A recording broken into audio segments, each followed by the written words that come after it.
Hi, I'm Hannah. I play Winifred, the half-elf, feisty, fierce fighter. Hi, I'm Austin. I play the halfling elf Val Oakmoon, the grifting ranger. Hi, I'm Patty. I play the half-elf warlock named Jaraxxus. I'm Ben. I play Soren, a fallen Aasimar paladin. Hi, I'm Danielle. I play a dragonborn sorcerer named Kaida. I'm Cameron, your DM/headmaster, and this is Battles&Brews, a D&D podcast. Okay, so last time we left off, you guys had all just fallen asleep, and you had a shared dream of a woman in a purple gown. You saw yourselves on a ship, and then you heard a voice tell you to find the flesh. Afterwards, you all fall back into a deep sleep, and then you wake up.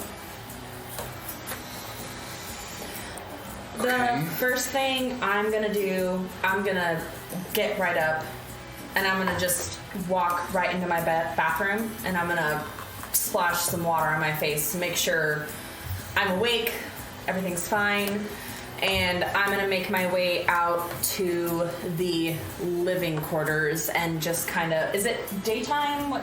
It's daytime now? It's first thing in the morning. Okay, yeah. I'm just gonna sit there and wait and just kind of rethink everything that happened and sit in my own mind for a little bit. I also do not have my mask on. I was too tired and too scared to put it on. So for the first time ever, everybody's gonna see my face, which is, I'm a very beautiful little half-elf. Cute button nose. I will say it is the absolute butt crack of dawn. Okay, yeah, that's, Okay. I'm awake. Yeah, I mean, I think I'm just gonna...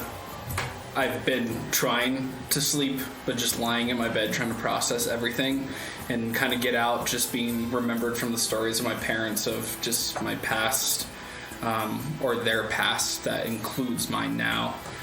And getting up, walking outside, going to the dining room area, sitting down and trying to absorb everything that I just saw for this past night.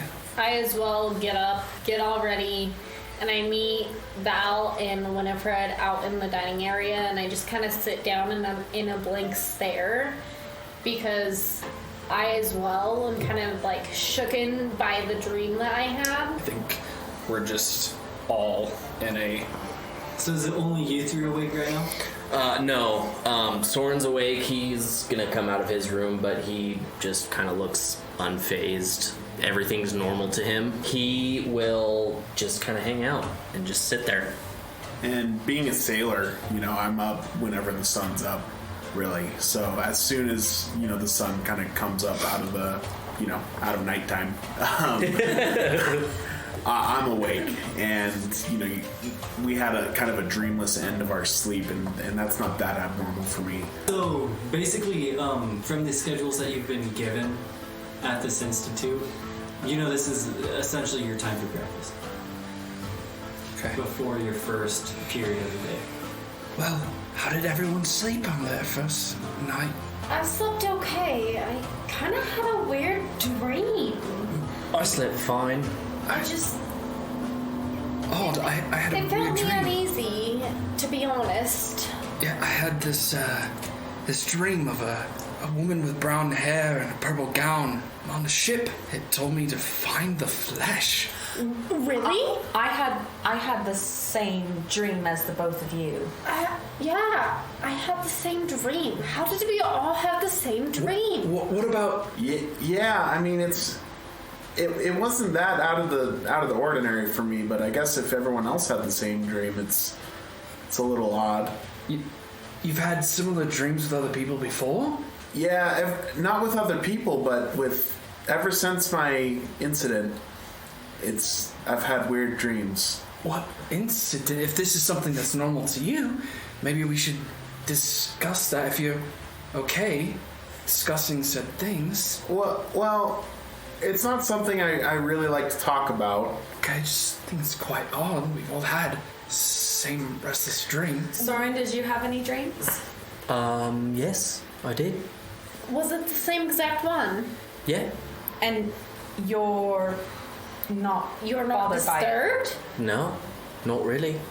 So I what just... do you guys think this dream means? I don't necessarily understand. You guys hear a slight dinging from the dining area, letting you know that breakfast has been served. I am famished. Let's go eat. Do you think maybe we should listen in to other children to see if maybe they've had this dream as well? How about you and me? You and me will kind of take a lap around. Just kind of overhear everybody that's around there. Just try to see. And if we can't, then maybe we could find something in the library.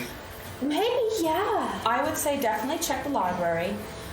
Let's not mention this to other people, just due to the fact that this could be considered odd. Yes, I agree with that one, Fred. I'm going to the door. I'm ready to eat. Yeah. Oh, I follow Okay. right after Axe. Let's go. Is that a plan? Yes. Okay. And so all of you see food on the table in front of each of your little placemats. Everyone except Soren has food on their plate. Since you did not give the camp counselor a suggestion on what you would like to eat, you still do not have anything to grab here. Still gonna be That's right. a scrap thief. Takes what he can get. And gives nothing back. We'll just eat our food, you and me, really quickly, and then we'll just kind of Walk around the we'll camp. just kind of go walk around Yeah, the camp, try to that hear works. everything. Cool. I'm with So it. as you guys walk around the camp, you notice that it's pretty quiet. All the other 4 cabins are still just at their dining tables, eating breakfast together, enjoying their time.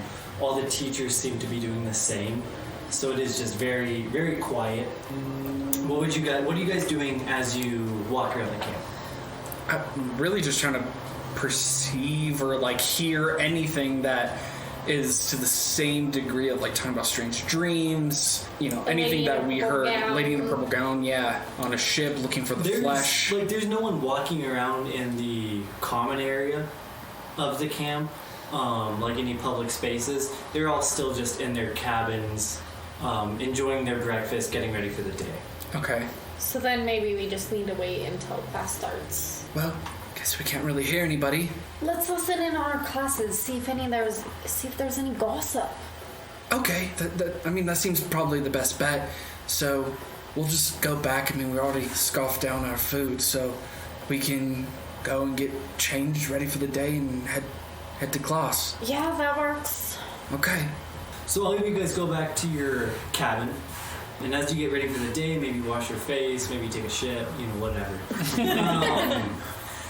As you guys get ready for the day, you hear the bells tolling, letting you know that it is time to go to your first class of the day. So your first class that you guys signed up for is sword fighting with a teacher by the name of Sir Diggory. So you guys walk to your class, and as you walk there, it's uneventful. You're just walking on a dirt road between grasslands. And as you approach the arena that is utilized for teaching any sort of combat class, you see these high castle walls, a moat surrounding it. It looks like it was made and set up for kind of siege warfare, more to represent a castle in your adventures. So you see the moat around it, a drawbridge across it, and it looks more like a castle than an arena. And you guys cross the drawbridge and enter the building, and you see crates and hay and barrels, all as barricades for you guys to utilize in the arena. But off to your left, you guys see what appears to be a blacksmith station, and then close and adjacent to that blacksmith, you see a armory where you guys will be able to select weapons and armor. I just imagine directly, just Dark Souls. The blacksmith is like, Privy, be careful. Don't squander my worth. Hammering away. And so as you guys pass across the drawbridge, you see a old man. But he's in very regal, very ornate armor, and his face and what you can make of his hands are covered in scars. He is a very well-seasoned knight. And he looks at you and says, "Welcome, children, to what we call the arena. Here you will learn combat, but today you will learn the art of sword fighting. We shall focus on the fundamentals. we will start the most basic step that in itself can determine if you live or die. Selecting the right sword for you. And he gestures towards the armory, where you guys see barrels filled with swords standing vertically. You see racks of swords, and then you see hanging on the wall different swords, maces, axes, anything you could imagine that your character would utilize, you see there. So this is the time where you guys shall select your sword.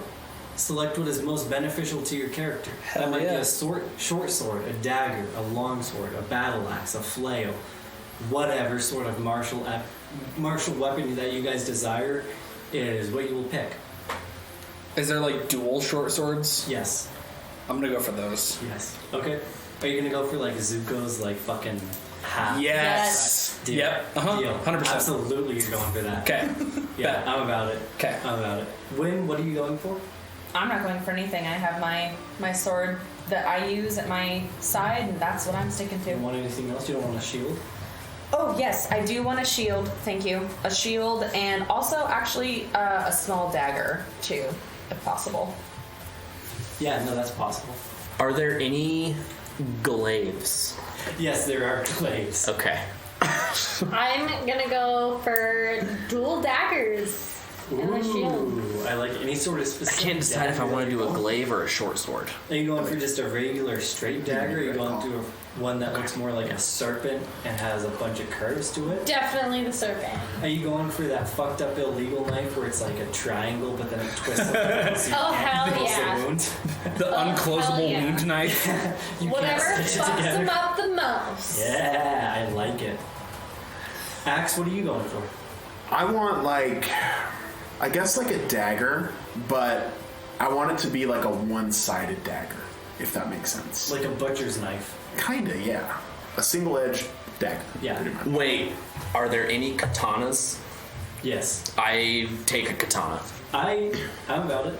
So as you guys select your weapons from the armory, you guys all eventually grab your weapons and exit the class. And Sir Durgery looks at you and he says, "We shall begin with this, and then you will learn grips, stances, rhythm, and then soon enough you will be able to kill." And so basically what you guys are going to do for this class is you will start with 2 rolls, one of which will determine your proficiency in that weapon, like which will essentially be your 2-hit bonus. And then after that, you guys will fight each other.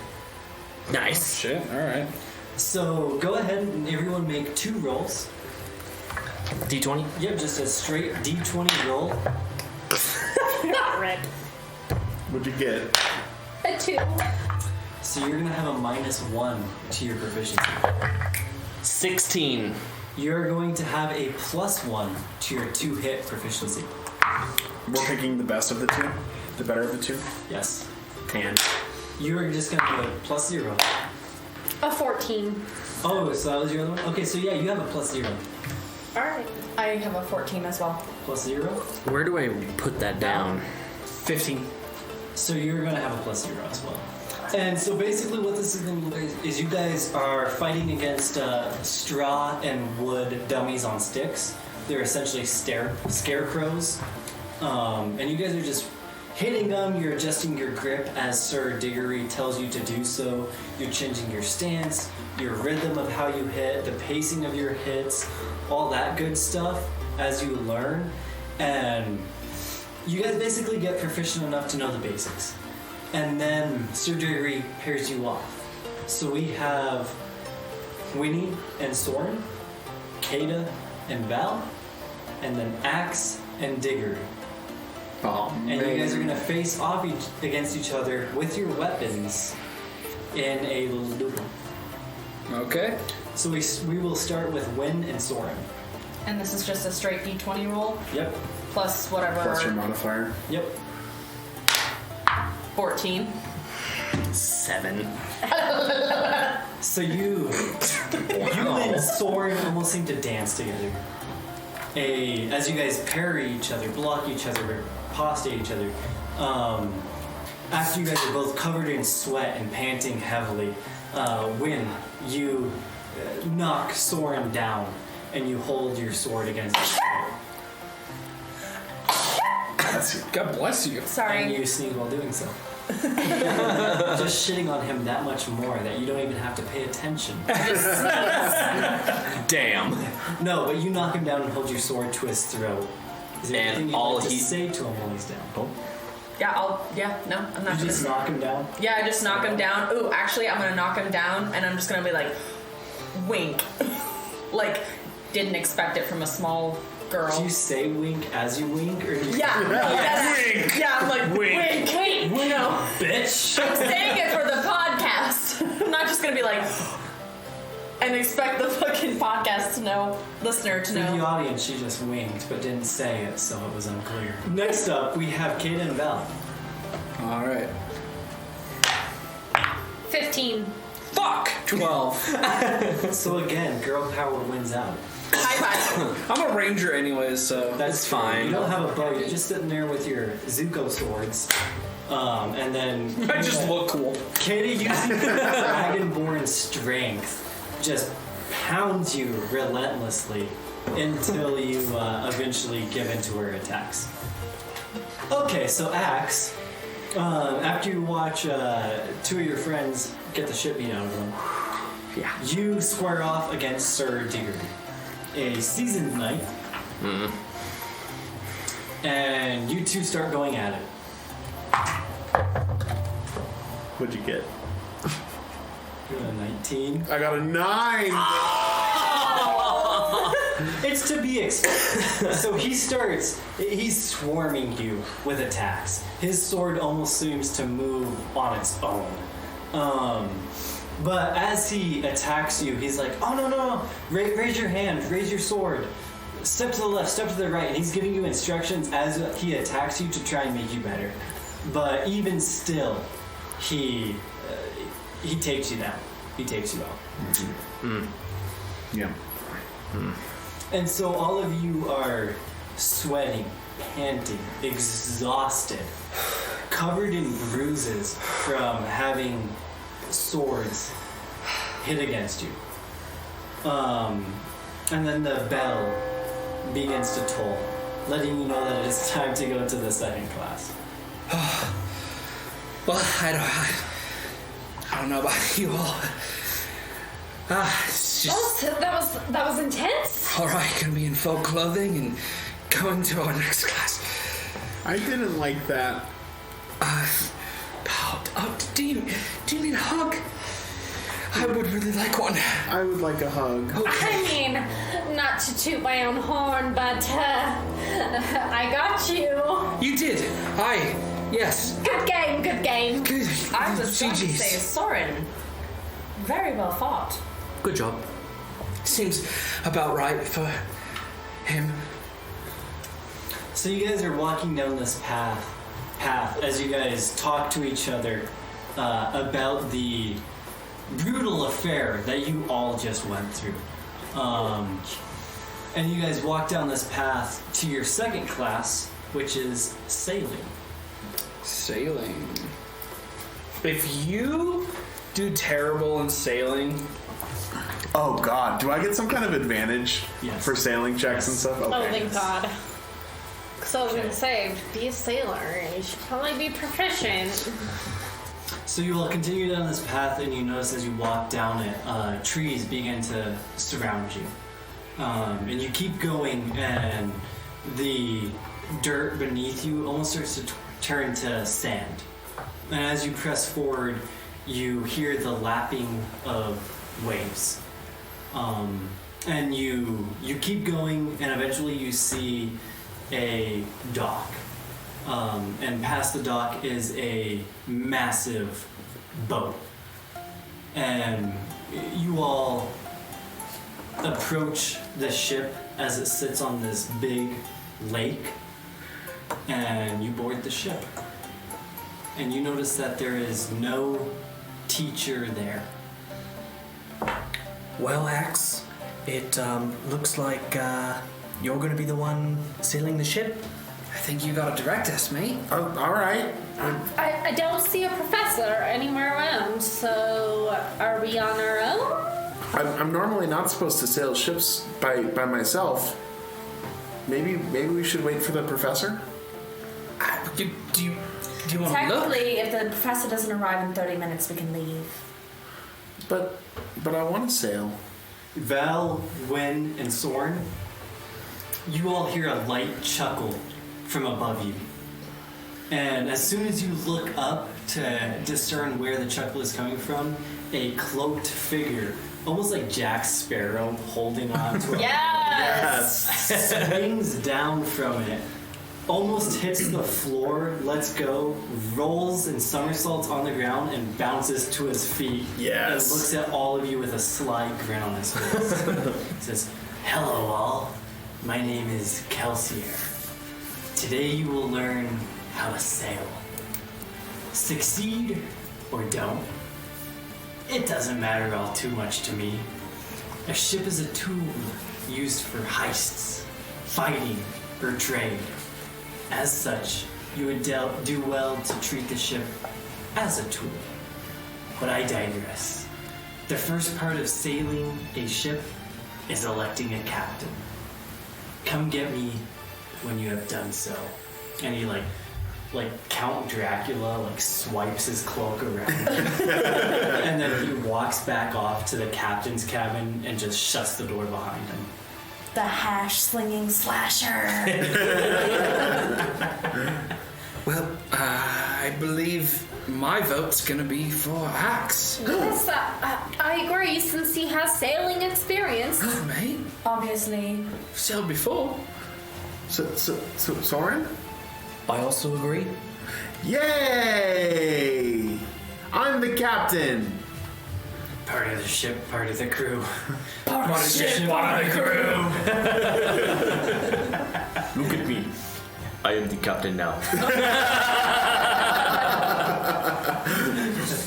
And so, Kelsier, after carrying your silence that has fallen upon you guys after electing a captain, he comes back out and says, "You have elected a captain so quickly?"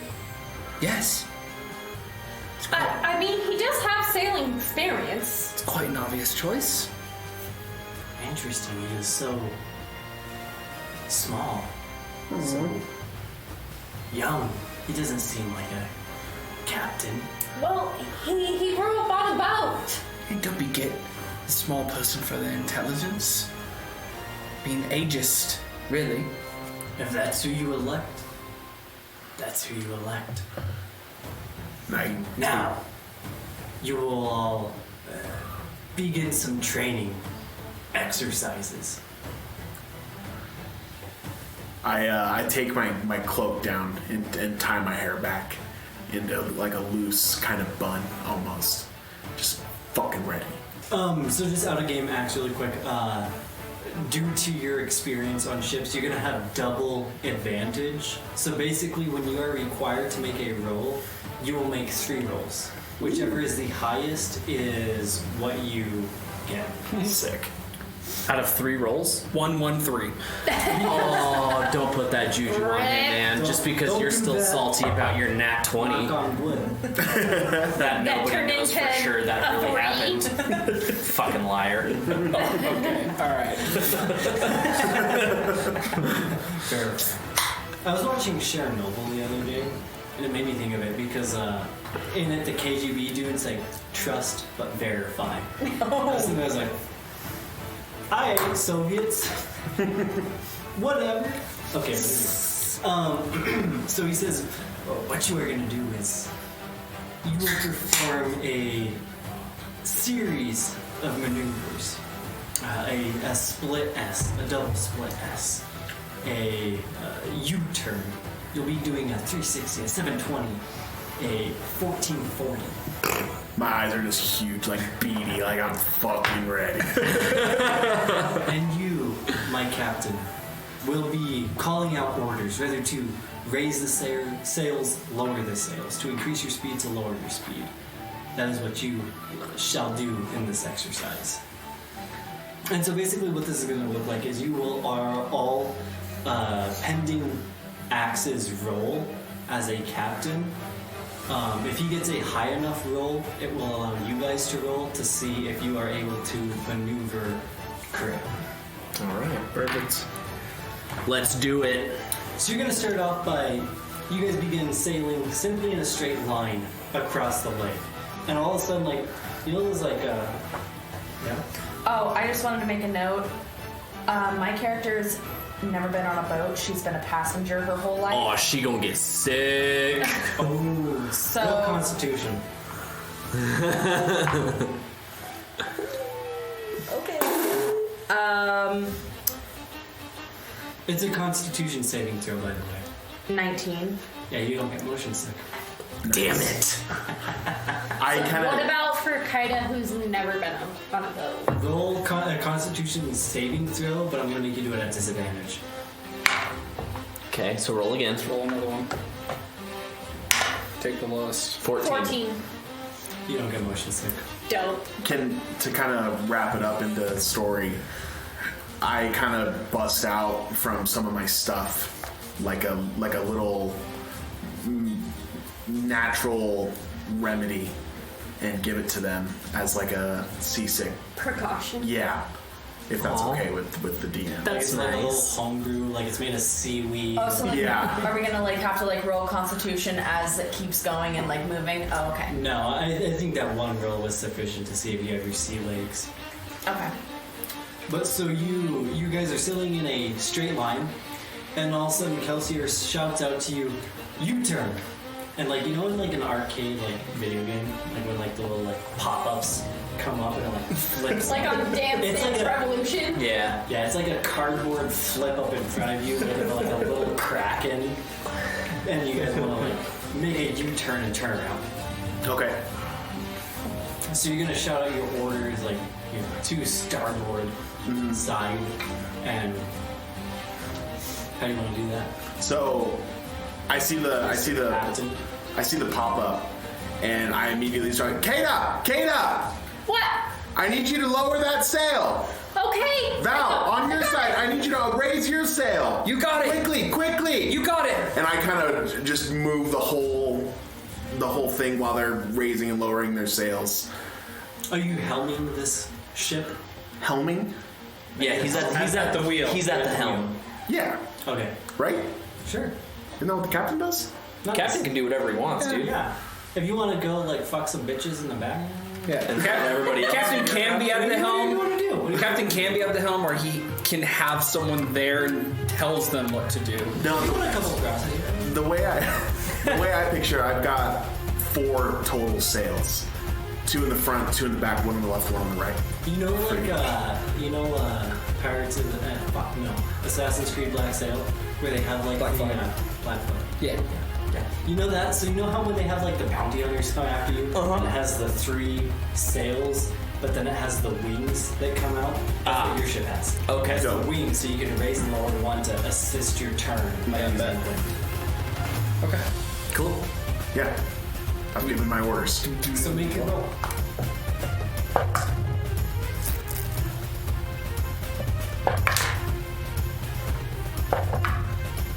$15. Nice, that will do it. So Sweet. Kata and Val. Kata, you are lowering, I'm raising your sail. Val, you are lowering. Fuck! Kata's lowering. You're lowering your sail. Val, you're raising yours to turn. Okay, do I need to roll for that? Yep, both of you. Natural 20! You do it like a natural fucking sailor. Just one-handed. I just look over and I'm like, I got this! Just fucking rolling down. Austin, on your ability scores, add a section to the bottom that is sea vehicles. Where's my abilities from? You see the Here? 3 line? No, go up. Oh, right here? Yep, there you are. What is it? Sea vehicles. Okay. Add a +1. And I got a 16. Yep. Do the same as Austin and add a +1. So it'll be your skill tree here. Just put one of those in and do a +1. Also, I want to make note, Winifred is sitting. She's not doing anything. You're just sitting in the middle of the poop deck. I'm like checking my nails, twirling my hair. I'm not doing a whole lot. Okay. So as you guys make your U-turn back towards the beach, all of a sudden Kelsier shouts out, "Split S!" So that's an S. Gotcha. So you're gonna command that out to basically make a S pattern with the ship to evade the cardboard kraken behind you. Okay. So, Soren! Soren! Yes? I need you to lower your sail! Winnie, you need to raise yours! What? Quickly! Raise your sail! Do what? Just Wind, raise your Raise your sail! Okay, all right, fine. You roll at God. disadvantage. I am.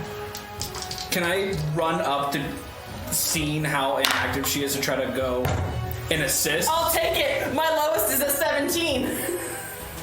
Check So it. even, because like your help action would give her advantage, In the nat 20. I got a nat 20 and a 17.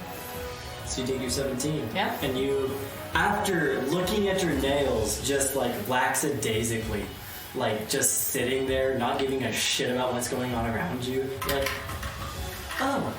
And you just get up and start raising your sail with perfection. So you get a +1 to your C vehicle. As I'm like halfway over to her, I see her like, and start doing it. I'm like, oh, okay. Get back to your sail! Yes, Captain. Soren, how did you do? Nat 1. Oh, that's a party foul. That is a party foul. Fucking lame. Well, I'm changing dice. Yeah, those dice go into jail. Do we need the dunce chair? There is the dunce chair. Yep, Yes! grab the dunce The chair. dunce chair. Gotta put the For D20 in the the audience, dunce. the dunce chair is a little chair that says timeout, where you can set your dice on and put a dunce cap on it. We'll upload it onto our social medias. Yeah, TikTok or Facebook. TikTok, Whatever. Facebook, whichever one. So with a nat 1, as you go to maneuver the ship with your sail, you grab onto it, and somehow or another, the ballast outweighs your hands, your grip strength, and you get rope burns of a motherfucker on your hands. Love it. Like you rope burn the shit out of your hands. They're Sweet. red, bloody, raw. Nice. And so as you guys try and attempt the first half of this S, it does not go well. The ship just starts to veer in wind's direction as she lowers her sail. So, Soren, are you okay? My fucking hands are bleeding. Mate, I'm coming. I'm just gonna run straight over and try to assist. Okay. I'm still holding my rope and still just like twiddling with my hair and checking my nails. How would you like to assist him? Are you just trying to patch up his hands? No, I think I'm gonna try to go and actually like. Val, you see the anchor over there? Yes. Drop the anchor. Okay. Be ready to pick it back up. Okay. I'm just, am I rolling for Yeah. strength or just a straight roll? So it's not going to roll for you to drop the anchor, but what you're going to have to do is roll to lift the anchor at Axe's call. Okay. 16? You're going to be able to lift it in time for when he tells you to lift it back. My idea was with the anchor going over, it kind of leans the You're whole going to ship. fucking turn it right quick, and Yeah. he lifts it back up for you to... Exactly. We So now you're drift. going to... Pretty much, you Tokyo drift. Past this kraken. Sick. What's DK stand for? Donkey Kong. And so now to complete this formation, you're going to have to... You're about halfway through the S.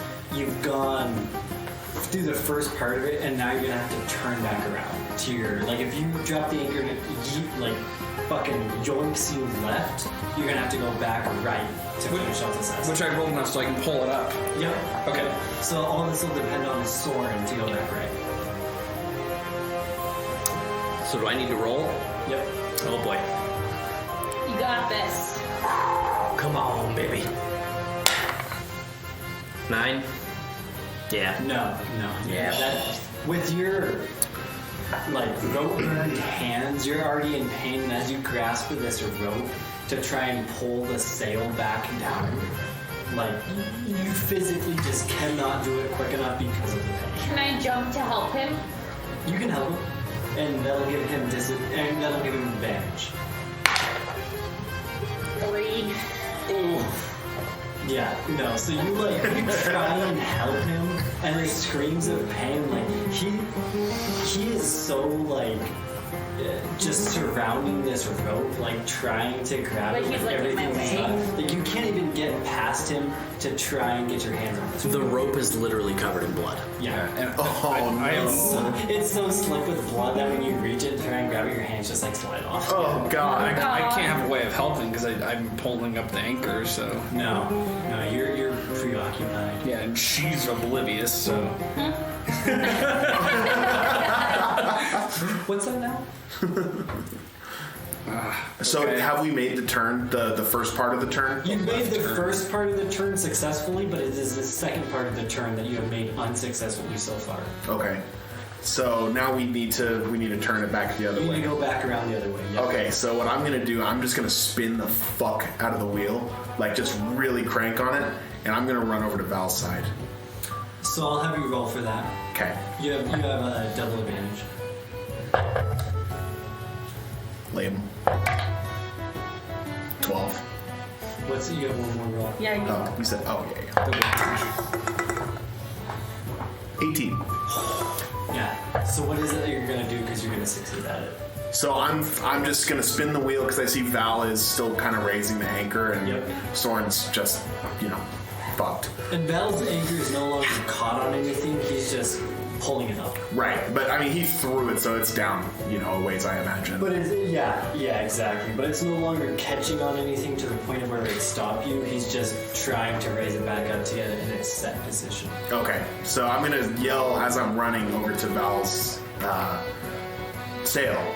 I'm just gonna yell over to Kaida, like, Kaida, I need you to raise your sail as high as you can go.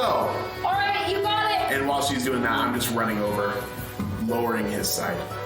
Do I use my plus Okay, one? so that way you do another drift down. Do I use my plus one for that? 8.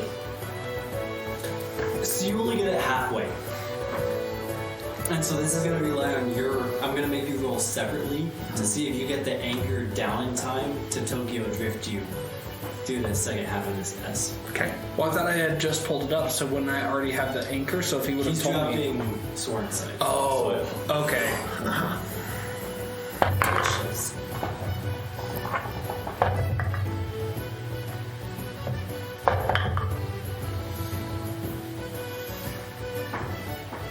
Uh-oh. What? I don't like that What's face. your roll? I rolled a 2, a 1, Oh. and a 1. Oh! You Double get party two. foul. So you try and drop the anchor, but you just can't reach it in time. And by the time you do the cardboard cracking, What about me though? Because I've already placed it by the time that he's helped her. Is there? you're just you're just setting the anchor back in place as Axe is trying to lower the other anchor. Okay. Because it's heavy and you're doing it alone. And this is It'll take quick. you some time. Yeah. 6 seconds of an action, so yeah. Well, I mean, like the S turn is Well, it's supposed yeah. to be. It's supposed to be very quick. Okay. And so you try and drop this, but as you go to drop it, you can feel the anchor, like the chain, start to drop as you hear a thud of the cardboard cracking hitting the back of your ship. Rip. And Kelsier, from the crow's nest, looks down at you and says, "Good show, good show. It was a good first attempt." What? We tried, guys. We tried. Axe, you did splendidly. Thank you. I really tried, guys. It's our first time sailing. It was good. I'm It so was. sorry. You're still great, Captain. Don't feel bad. Kaida, you did amazingly. Working with me. Thank you so much, Val. Yes. Are you okay, Soren? Oh my God, Soren! I forgot. Are your hands okay? What happened to Soren? Hey, have you not been paying attention? I've been manning my own sail. Of course she hasn't been paying attention. She's been too busy fucking with her hair. Soren's hands are torn apart. They're bloody. The hemp rope has... It's shredded them. That's a shame. Do we have anything... Kelsia... sir, do you have anything to help with his hands, his wound? No. Can I reach into my pack where I have some of like my herbs and stuff to try to mix something together to like kind of soothe the pain? Not really like heal the wound, but kind of stop the bleeding, soothe the pain, and anything like that. Yes, but you don't have a complete knowledge of what you're doing. Right. It's just You're gonna be like basic in the grabbing woods shit, and stuff. Like, trying to mix it. Like I think this is how I saw my. Yeah, trying parents to remember my parents and stuff. You're like, I think I saw my mom at one point like mix these like green leaves with these yellow leaves, and like I don't know. It's like Resident Evil 4. It's just like yellow, red, green. That's exactly what Another it is. health herb. So I mean, like, I do have some you basic just, like- knowledge of first aid. Maybe I can wrap up his hands a bit with that herb. Can you... are these herbs any good? I know these all from the forest It's to just heal. marijuana, basil, and spit. I mean, that'll numb the pain, won't it? Okay, all right. It'll definitely numb the pain. so I just like and like mix it all together in my hand. Soren, come here. Grasp my hands. I just take grab his them. hands and I'm just like,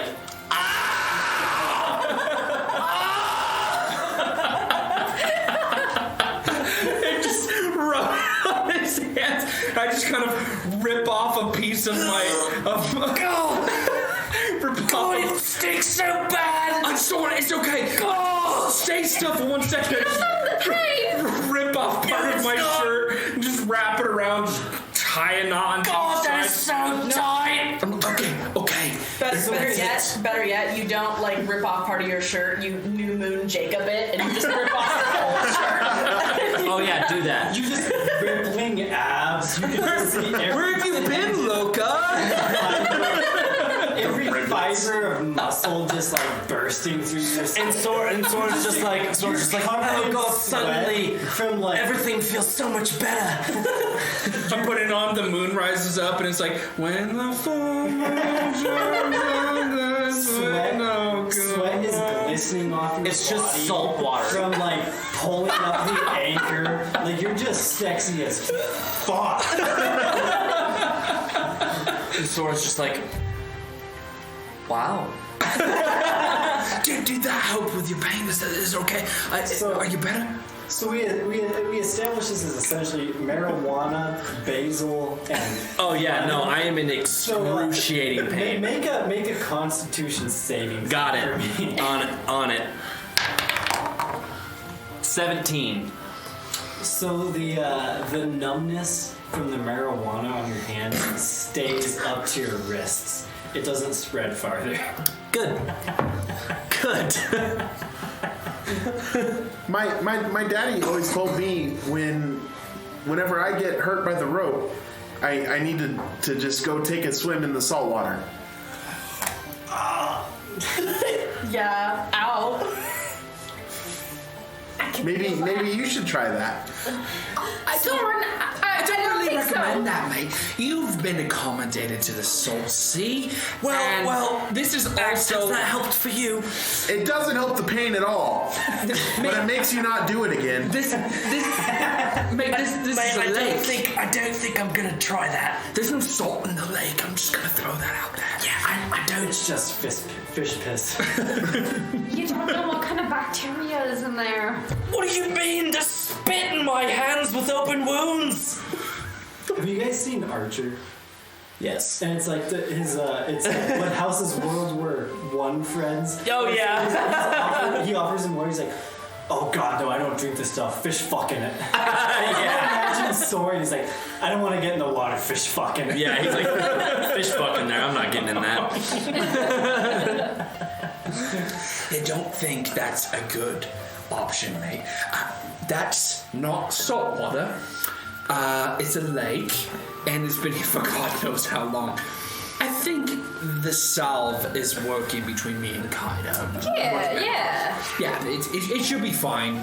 It should be fine. We're just going to get him back to be able to sleep. So as you guys are talking, you hear the bell toll again, letting you know that now it is time for lunch.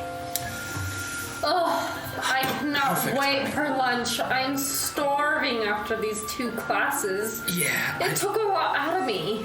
it was a lot.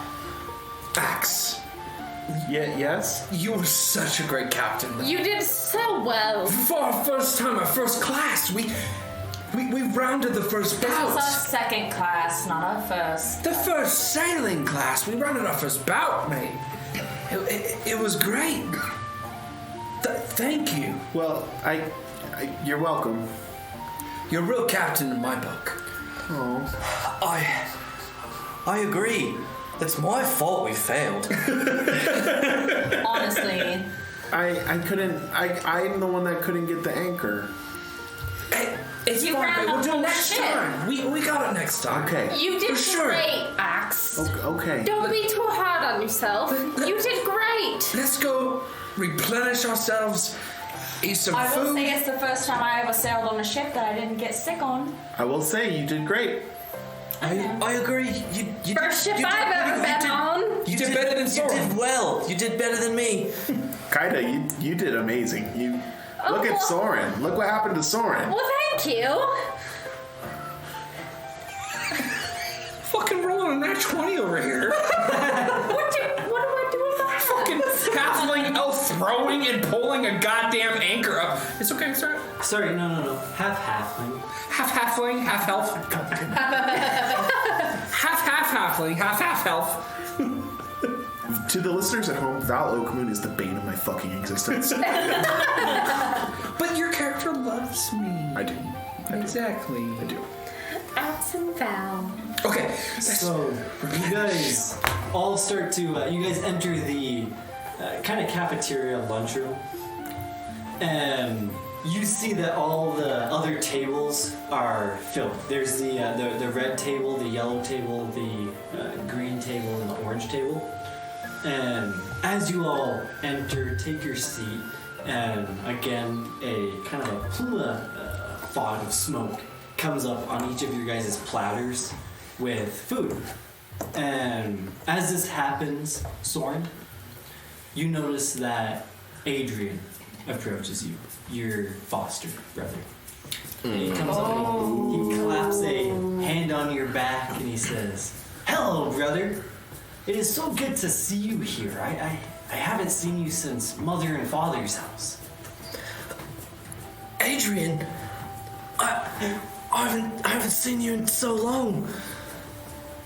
I didn't know you were here. Yeah, I left Mother and Father's house, and this place called to me. You know, I wanted to be something more than what that dusty home gave me. That's why I'm here.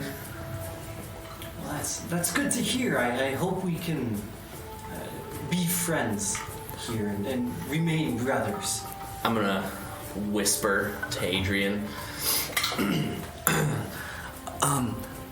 I haven't told my counselor what I like to eat because, as you know, back at the home, it was very hard for me to get food, so I just had to eat scraps. I'm very hungry. I don't know what to tell him. You know, I felt that way too, but I started dreaming of feasts that would befit kings. Anything my imagination created is what I wanted. It's what I told them to make me. I've been dining on pheasant, on boar, pineapple, fruits, things we never have tasted. Soren's mouth is literally watering, like he's drooling on his shirt. Can I make a Brother, perception check to see if I hear any of this, or is he just specifically like whispering to the side? He's specifically whispering to the side, but I'll let you use your passive perception to determine if you hear him. Do I roll with my passive perception? No, it's a just- 16. You don't hear him. Okay. Yeah, you don't hear what they're saying. Okay. He says, brother, this place is incredible. Things I could have never dreamed of after being in Mother and Father's house. That it's just amazing. I've never had such a full stomach, such a comfortable bed, and never been surrounded by such pretty females. All right, brother. I'll take your word for it. I will go find my counselor and tell him what I'd like to eat. No, just put your hands on the platter. Close your eyes and think of the tastiest thing you could imagine. Oh, okay. So Soren reaches out his hands and puts them on his plate and closes his eyes. And he just thinks of like roasted duck and sushi and honey buns. He has like a full-on California roll in front of him. Yeah. He doesn't even know what it is, but it just looks great. See, brother, it's like nothing you could imagine. We went from rags to riches. The two of us, could you have imagined? This is amazing. It all smells so good. I couldn't agree more. I mean, you as my younger brother, I'm so happy to see you finally get to eat. I can't wait. Can I introduce you to my friends? Yes, of course. So I kind of like turn off to the side. Everyone? Everyone? Hello? Soren. Yes. I'd like you guys to meet Adrian. He's my foster brother. Adrian, this is Axe, and It's so good to meet you. Hi, Adrian. this is Val. This is Sir. I'm sorry. What is your name again? All right. Well, she doesn't matter anyway. This is Kaida. This is Kaida. I'm sorry. No. Oh, I'm sorry. No. Winifred to you. I'm sorry. Were you talking about me? Introducing I'm so foster sorry. brother Winnie, Soren. It's good to meet you. Winifred. May I just say you are the most beautiful thing I've ever laid my eyes upon. Oh, I thank you. Adrian. And your name? I kind of whisper to him, Adrian. Don't. She's kind of a cunt. Oh. She's like the gals we grew up with, where you just take your food and... Exactly. I see. She's very nasty to me all the time. Do I hear any of this? No? Okay. No. And this is Kaida. Oh. And Hello. his eyes kind of widen as he looks at Kaida. He says, "Oh, your kind is meant to be hunted, not No. to be No. around. Oi, mate. I don't know what you're talking about. Why are you in the company of someone of dragon?" Shut your fucking mouth, mate. If you're willing to get fucked up here in the cafeteria. Soren, Stop. do not forget who we are. Yes, brother, I know. You know she can bring us glory. Who the fuck is this? Val, We bring her stop. head to Father. Fuck father, that's the whole reason Look I at left that place. You know she is. I stand up from the table, bro. No, I get up. So Soren gets up, kind of puts his hand on Val Winifred. as I'm I don't looking like at this. as I'm looking at Adrian. I'm like, Adrian, I think you need to leave. Soren, we are. Adrian, you need to leave. While all I want to this go is back to the cabin. I'll go with you. Adrian. while all this is happening, my hands are slowly starting to disappear. I kind of, They're slowly turning into like tentacles. I kind of doesn't notice. I kind of like see out of my peripherals Soren doesn't really know what's going on, but he knows it's not good. Like, he can tell that something's not right. Me and Winifred scurry off. So Soren grabs I'm so Adrian. scared. Soren grabs Adrian by his scruff and says, "You need to leave now. But brother, I thought... Leave!"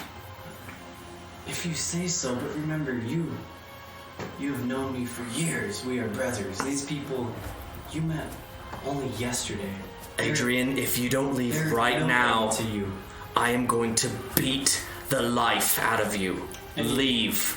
And he raises his hands and he says, okay, just don't forget where you came from. And he goes back to his table. As he turns around, we're in the mess hall, if you will. I just kind of shout at him, "I don't know where I came from." You came from the same place as me. We are not the same. And I just turn around. I'm gonna walk in front of Soren. I'm gonna put my hand on him he's been pushing against me. I will say this is the one group action you guys get before Adrian walks back to his table. That's fine. So he's been pushing on me. I'm gonna push him aside, and I'm gonna point over to Adrian and be like, "Watch your fucking back, mate. Sleep with one eye fucking open." I'm going to, Winifred's going to escort Kata back to our cottage, our cabin. Yeah. Our cabin, because I can tell she's so freaked out. So I'm going to escort her back to the cabin. So Adrian gets up, he leaves and goes back to his table to dine with his fellows.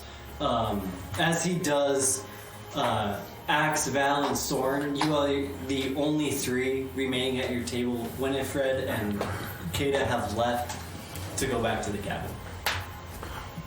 Soren's just sitting at the table with his head down, just like panting. His hands are shaking. What the fuck was that, mate? You call him your brother? He's my foster brother. What was all of that? You said to hunt Kata. He just doesn't say anything. He's just shaking. And while I'm sitting, I'm looking at my hands, which are like up to my elbows, are tentacles. And they're slowly starting to kind of revert back into hands. And I just don't say anything. I'm just like in shock. So you don't... None of you know this. None of you realize this. None of the other children at this school notice your tentacles. But you see, as your arms begin to transform back into human arms and human hands, you see one of the teachers staring at you. I don't say anything. I'm just watching my hands kind of go back to normal, trying to figure out what the fuck just happened. I'm just gonna take a couple bites off my plate of the half-eaten food that I had. So you just continue eating? Kind of. I'm just gonna take a couple bites. I'm gonna slam my fork down onto the table and just look at Soren and be like, I don't have a problem with you. I like you.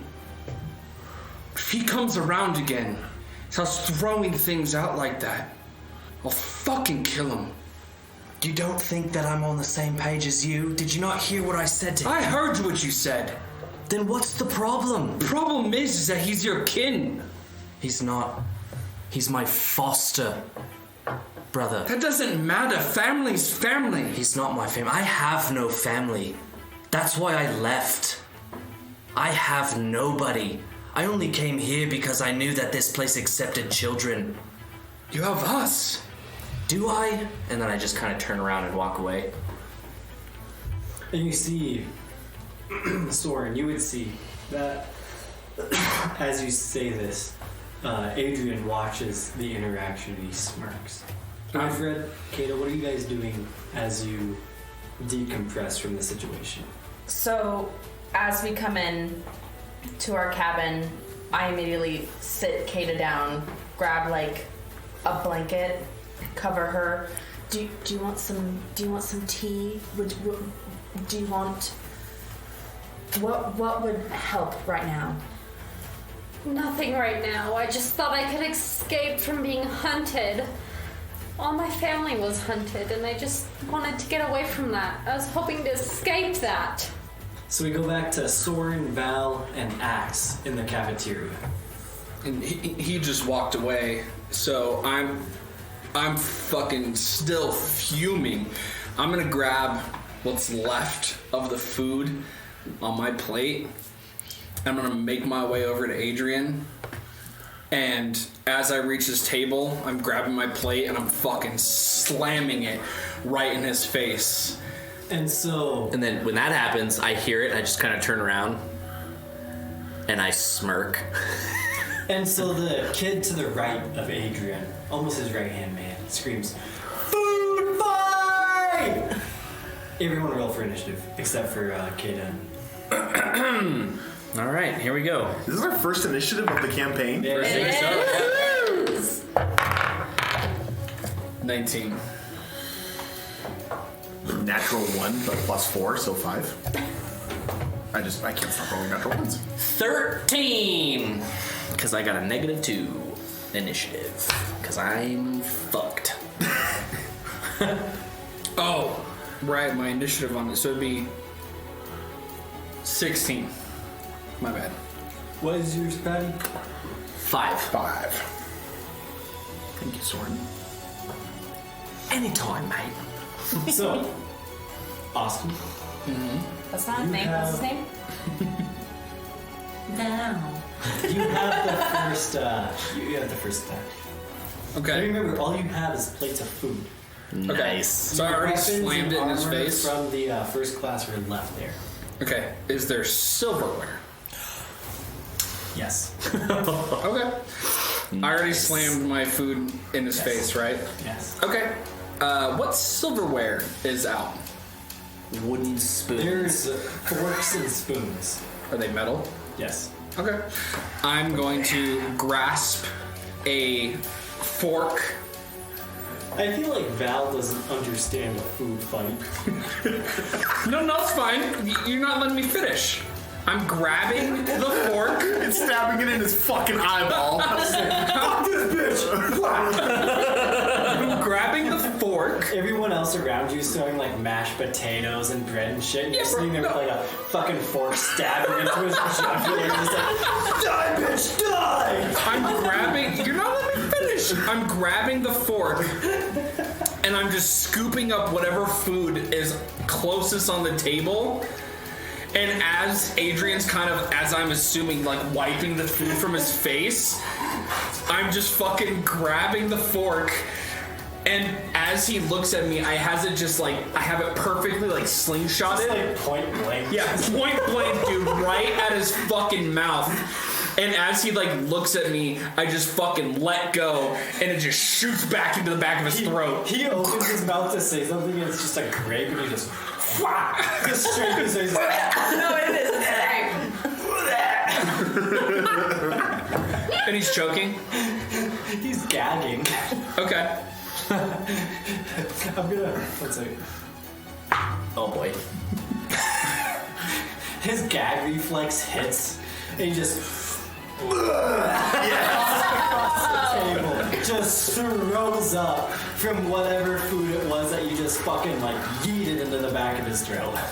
Okay.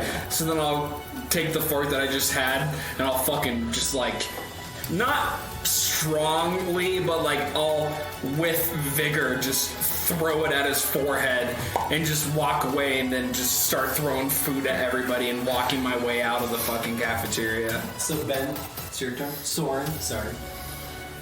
So as Soren hears this, is this after? You just saw him vomit on the table. So is Val still standing there? Yes. Okay. I turn around and I just full on sprint over to where Val and Adrian are at.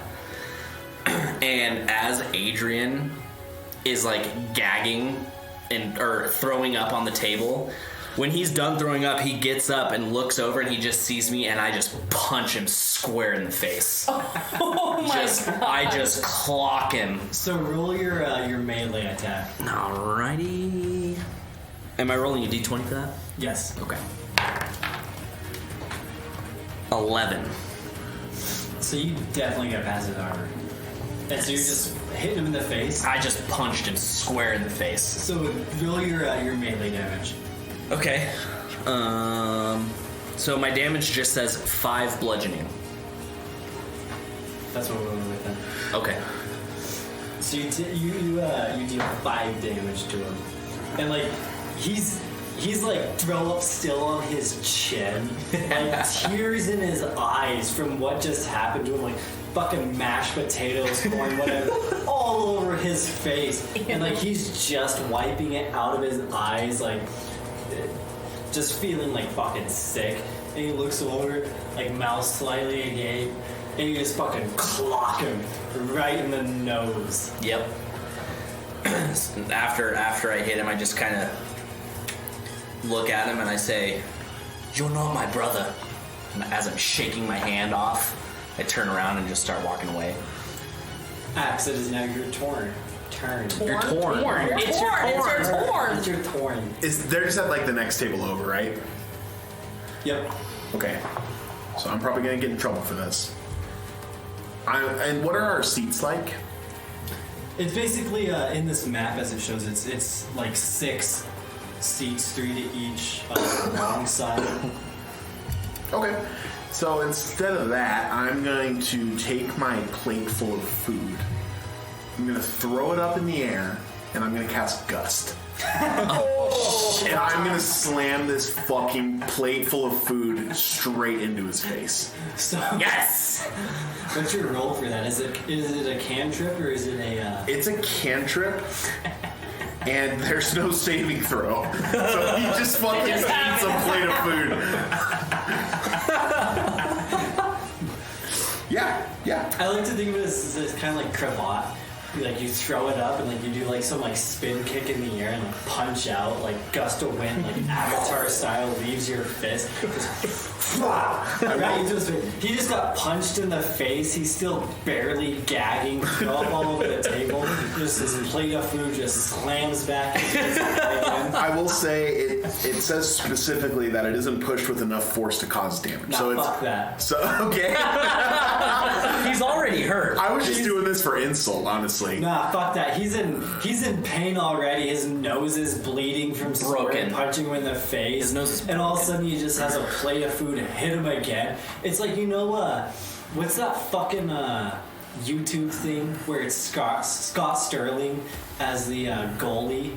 And it just has the soccer ball just continuously just fucking hit him in the head. Yes. That is Adrian right now as you guys attack. Amazing. Love it.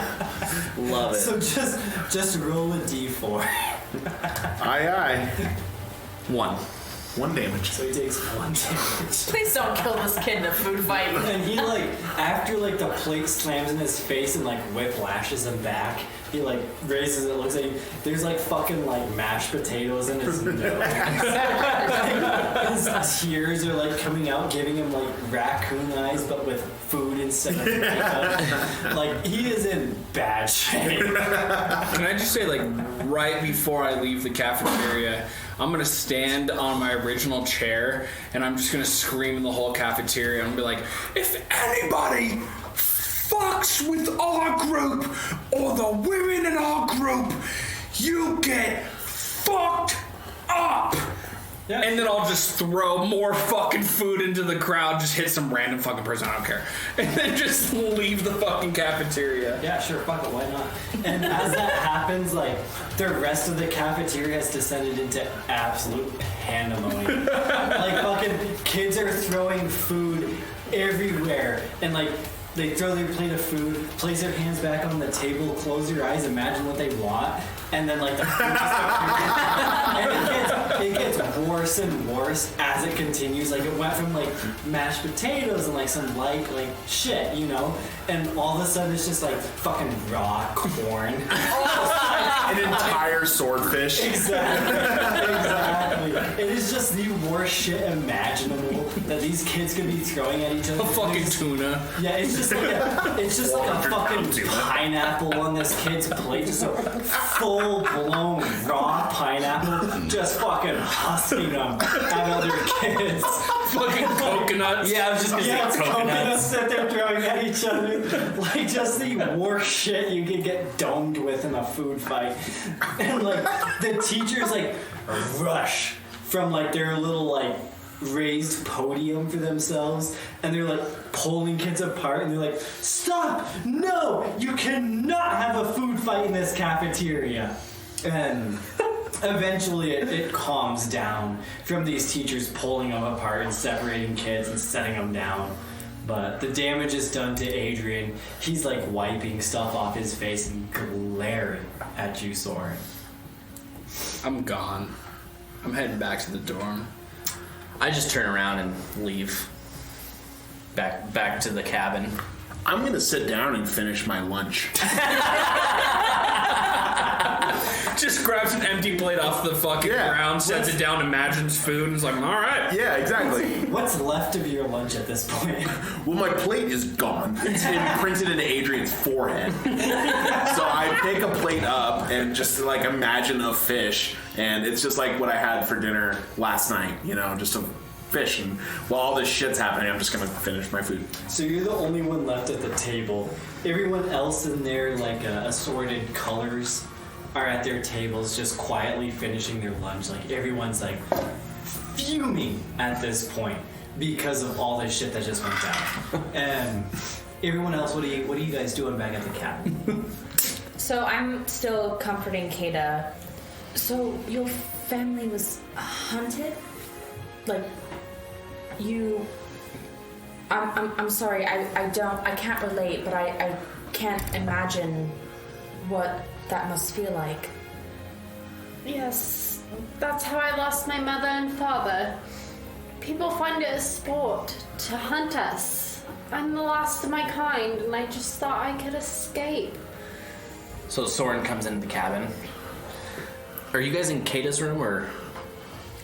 I would say we're probably like, because nobody else was home, we were probably in like the common area. Yeah. So I open the door and I immediately walk over to Kata.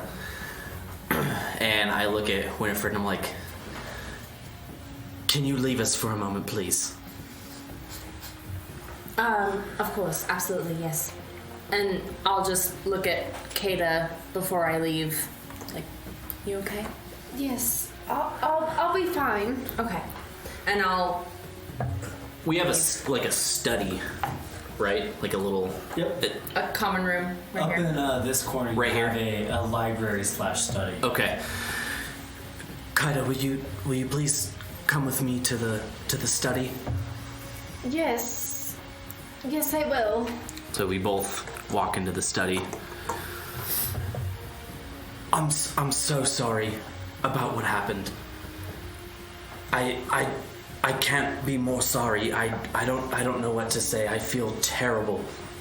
It's not your fault. Well, Just- everybody else seems to think otherwise. Just because he's my foster brother, some people in our group seem to think that he's my family. But I don't have family. I don't have anybody. He's not my brother. I understand, and honestly, from the get-go, I feel like I can trust you. And the way that you stood up for me, I know I can trust you, and I appreciate that so much. I thought I could come here to get away from everyone who wanted to kill us. I grab her by her shoulders, look at her dead in the face, and I just tell her, I will not let anything happen to you here. And then you just hear me fucking... Bah! boom, just kick the door down. George, I'm like, stupid fucking cunt, just rambling about moving his fucking mouth. If he doesn't keep his mouth shut, he's gonna find himself halfway up the street with his pants around his ankles and a lollipop in his mouth. Motherfucker. And you just hear me fucking grabbing my cards and just shuffling through my cards really quickly. Just trying to get peace and just shuffling the cards over and over and over again. And just... I look at Kata and I say, I think there's somebody else that I need to talk to. Maybe you should go back with Winifred and collect yourself. Okay, well, I truly trust you, Soren, and thank you for sticking up to me. You have no idea how much that means to me. It's all right. So I walk out, walk over to Val, and I just kind of... Hey. Val. Can I speak with you in private? Of course. Hi, Kata. Hi. All right. Is everything okay? Oh, everything's fine. Yeah, we're just having a conversation real quick. Would you like to go to my room so we can speak? Yeah, seems more private. All right, so we walk into my room. And Everyone else Kate, to leave for this conversation? It doesn't matter. I mean, we walk into my room, the door is still open. well, Kata and I are still in the, because once I saw that they went into the study, I still stayed in the common area. So I'm still grubbing. Everyone else is just like seething around you, just glaring at you for being associated with the blues. I'm just fucking putting it down right now. Just the best mood. Just Yeah. All the teachers are like a little pissed off. Like you can put tension in the room with a knife. His head is just like, let me tell you You're about the my smallest best friend. person there, and you're just like fucking like all content in your own little world, eating, and everyone else is just like, don't kill this motherfucker where he stands. So, Val and Soren walk into Soren's room and start having their conversation. Val, I don't want you to think that I have any association with anything that Adrian spoke of. I don't think that.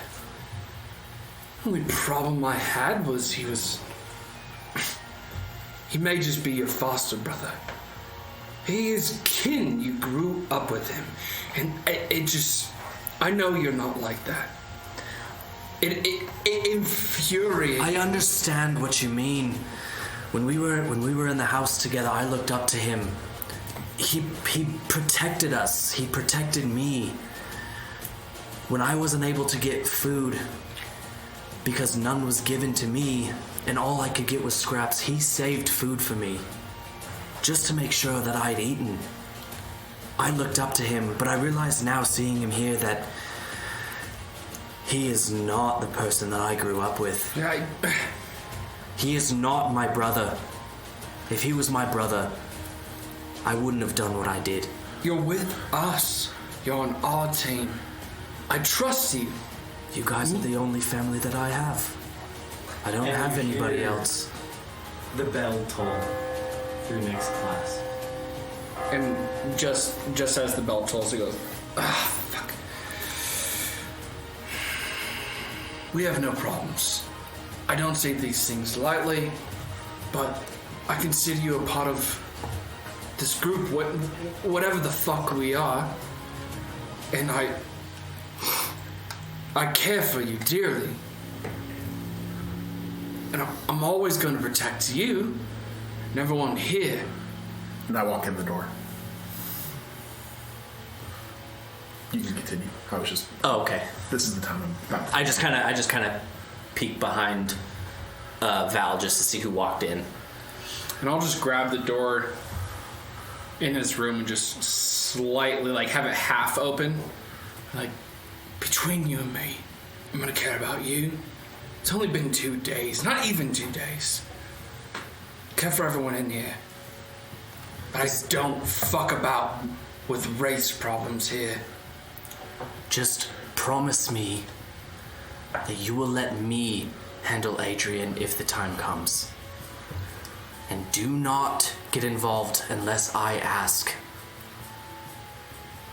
I will. Promise me. I promise I will do my best. That's not good enough, mate. This is my battle. I need to fight it. I understand that. You guys are now going to be late for class. Okay. We should get to class. Fine. It is what it is. Winifred, will you stay next to me? Yes, just wait for me by the door. Okay. I just have to have a conversation really quickly. Just a very quick one. Okay. Thank you. And as Val and Soren leave the room, I want to just like grab Val really quickly. Don't blame Kin on him. You know nothing about Kin. You know nothing about what just happened. I heard everything, beside the fact when you shut the door slightly. Do not blame Kin on anything. You have no idea about Kin.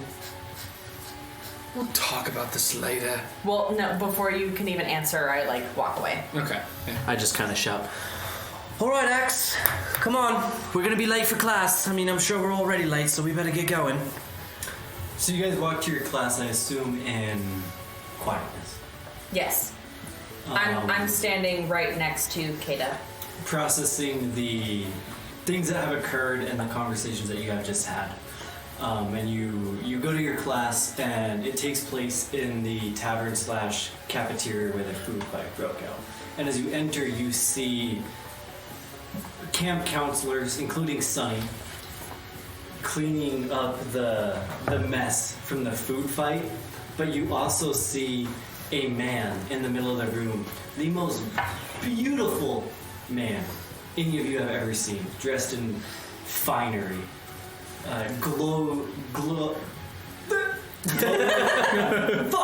Gold stitching on all of his clothing.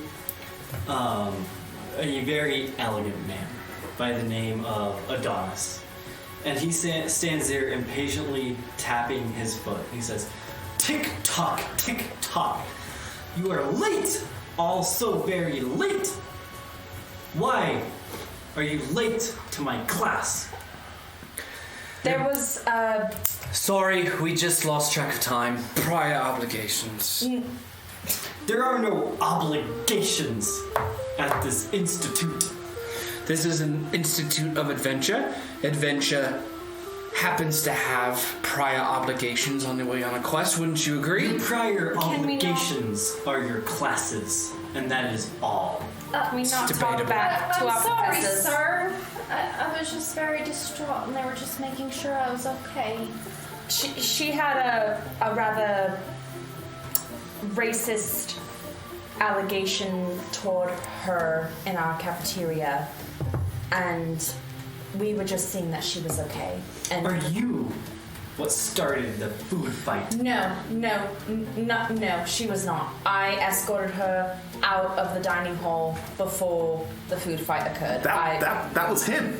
And I point to Val. You started the food fight. Actually, It's up to debate. actually, no, he didn't. I It am was not retaliation. here to argue with you children. Can we just I'm your start the teacher. class, please? I'm here to learn. We can, but you are late. I will not tolerate lateness in the future. Well, you can blame Adrian. Can you just apologize to the professor, please? I apologize. I apologize. Can we just get started, guys, please? Blame Val, Adrian. Val. With your lacking sincerity, I will still start this class. Welcome to map reading. In this class, you will learn the basics of reading and navigating through a map. I will provide you with a map, but since we are lacking of time already due to your tardiness, I will not stick around to help you. On this map is an X. The X is your goal. Get to the X and you have passed the basics and we can proceed to the next class. If you fail to do so, it is no matter to me because you have been late and I will not help you more than that. And so you guys see he hands you an X, and you guys are familiar enough at this point with the camp having gone to most of its outlying regions that you see that the X leads to the arena that you guys originally performed your sword fighting in. Okay. But in character, what I'm going to make you guys do is you are all going to have a group roll, and the average is going to determine where you guys end up at. Would I have advantage because I have wandered the wilderness my whole life? No. No? Okay. Because there's a difference between wandering and knowing the land you're familiar with and reading a map in an unknown region. Okay, that's fine. All right. Group roll, you said? Yep. Alrighty. All right.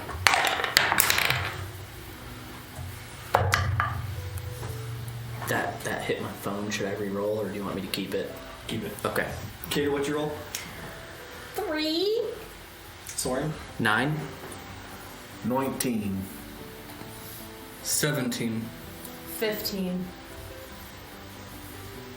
So you guys have an average of 10.3. Okay. So, around about 10.3. So, you know it is in the general area of the arena, but due to your reading of the map, you don't entirely know where. And so you guys are all kind of around the drawbridge and moat, but because of the simplicity of the map, you don't realize entirely where the X is denoting. Fuck! So would we be like? Lost. So would we be technically like outside of the arena? Yes. Like okay. Well, Val, I feel like you have the most experience with this sort of thing. I've experience in running the wood, traveling, kind of wandering about, knowing where to go from and where we were. This map is simple. It's not detailed enough. I can try again if you'd like me to. Can read it well enough as it is. Give it a shot. I'll try to. So Val, you hold up the map to try and better discern what it is that you are looking for. Okay. So basically just give me a straight D20 roll again to see if you can find out any more information on this map. 5. So it looks the same to you. It still looks like it's in this general area, but you can't figure out where exactly the X is supposed to be. Am I able to try? You can since try. I am an outlander. Yeah, go ahead and try. 6. The same as Val. I can't seem to place exactly what it is. I'm so sorry. We're late because of me. All right, Axe. Are you familiar with maps? With nautical ones, but not really with land maps. But I can look. Maybe you should give it a try. Okay. Natural 20. That's what we need. So you see that this X is pointing you to inside the building. And as you walk in, you see in the stack of hay bales in the room the hay bales are acting as obstacles for this arena. and you see in the hay bales there is a crate with a red X marked on top of it. Look at that over there. I think that's the X. Good job, Axe. Thank you. Good job. Thank you, Axe. And so you open up the crate, Yeah. and in it is just a piece of paper that just has an A+ written on it. Yes. I hold it over my head just victoriously. We got an A+. All right. So what this is going to look like is for your perception. Axe, you get a +1. Val and Kitty, you get a -1. And then Win and Soren, you have just a +0. So everyone add whatever that is to your modifier. Axe, as you hold this piece of paper over your head, you hear the bell toll. And that it means it is time for your next class. Your 4th class of the day. All right, well, we better get going to our next class. We don't want to be late again. Yeah, we can't be late this time. I'm sorry, guys. It's not your fault. No worries. At least we've shown that we were proficient and we can manage it. So you guys are in Spells 101. So you are in the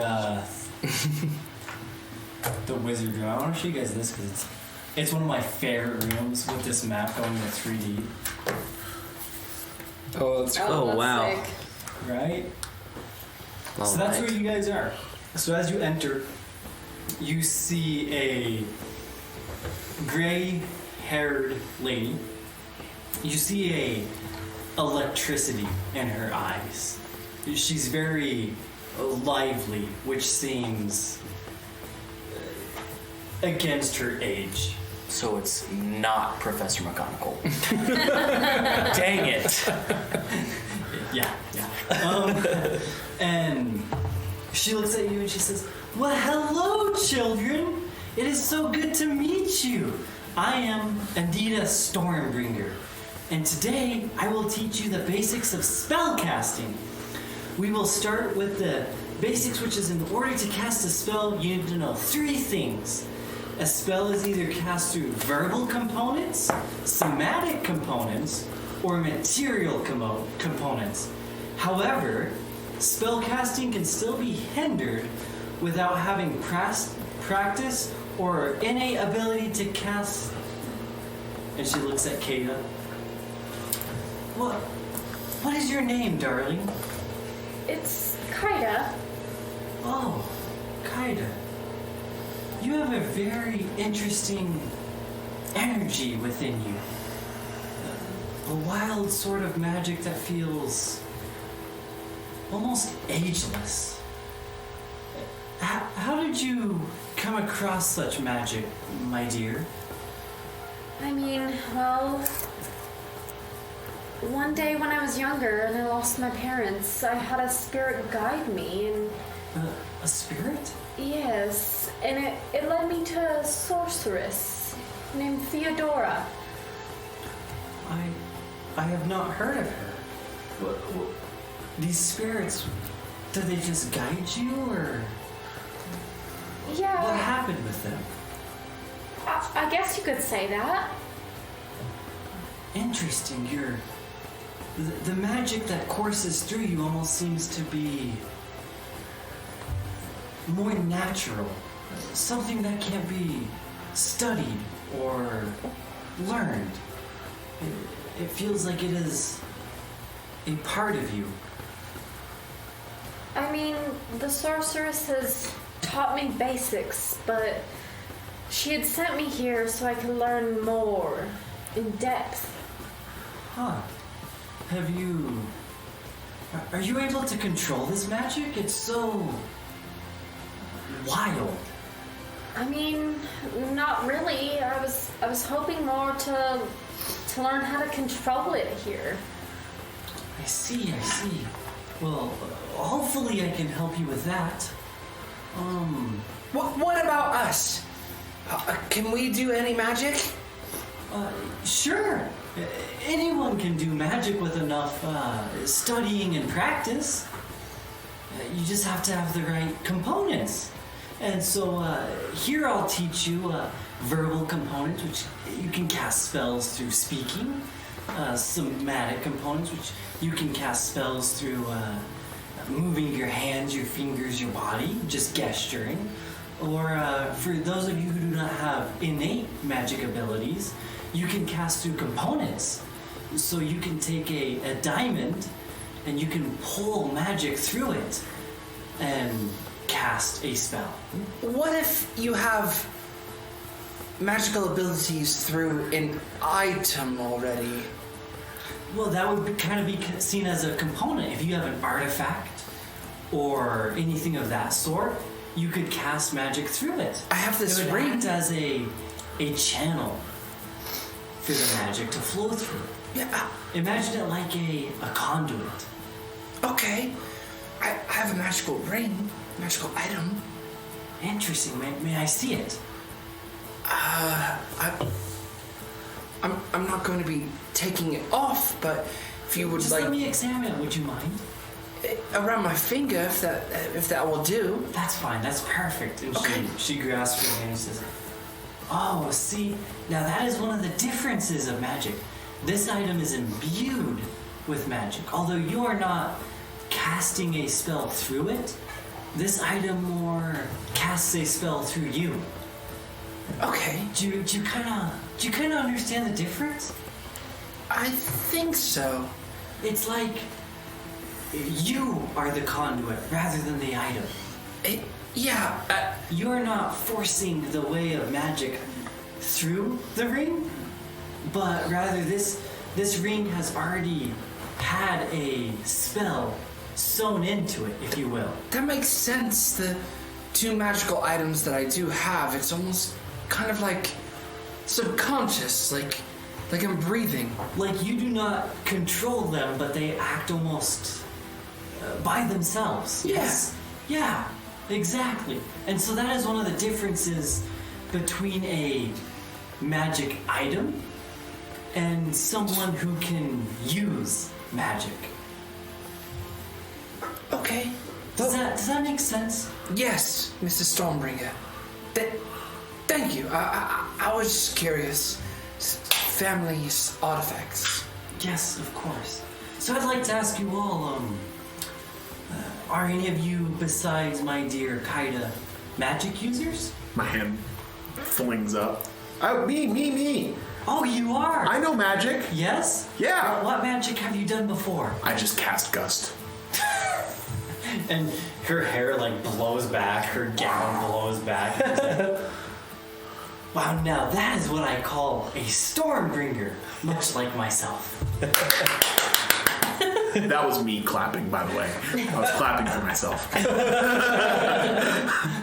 What about the rest of you? Do you know magic, or do you just want to learn magic? Soren just kind of puts his head down as he's holding his necklace. Because he's like not sure. He feels like he knows, but he doesn't. He's kind of confused. He feels like he knows some sort of magic, or that he's from some sort of magic plane, but he's not sure, so he just kind of keeps his head down and is twirling his necklace. So I see you have an item on your chest. Yes. What is it, can I ask? I don't really know. I've had it for as long as I can remember. Sometimes I talk to it and things happen. You speak to it. Well, yeah.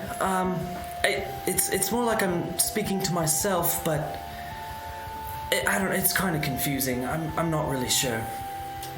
Interesting.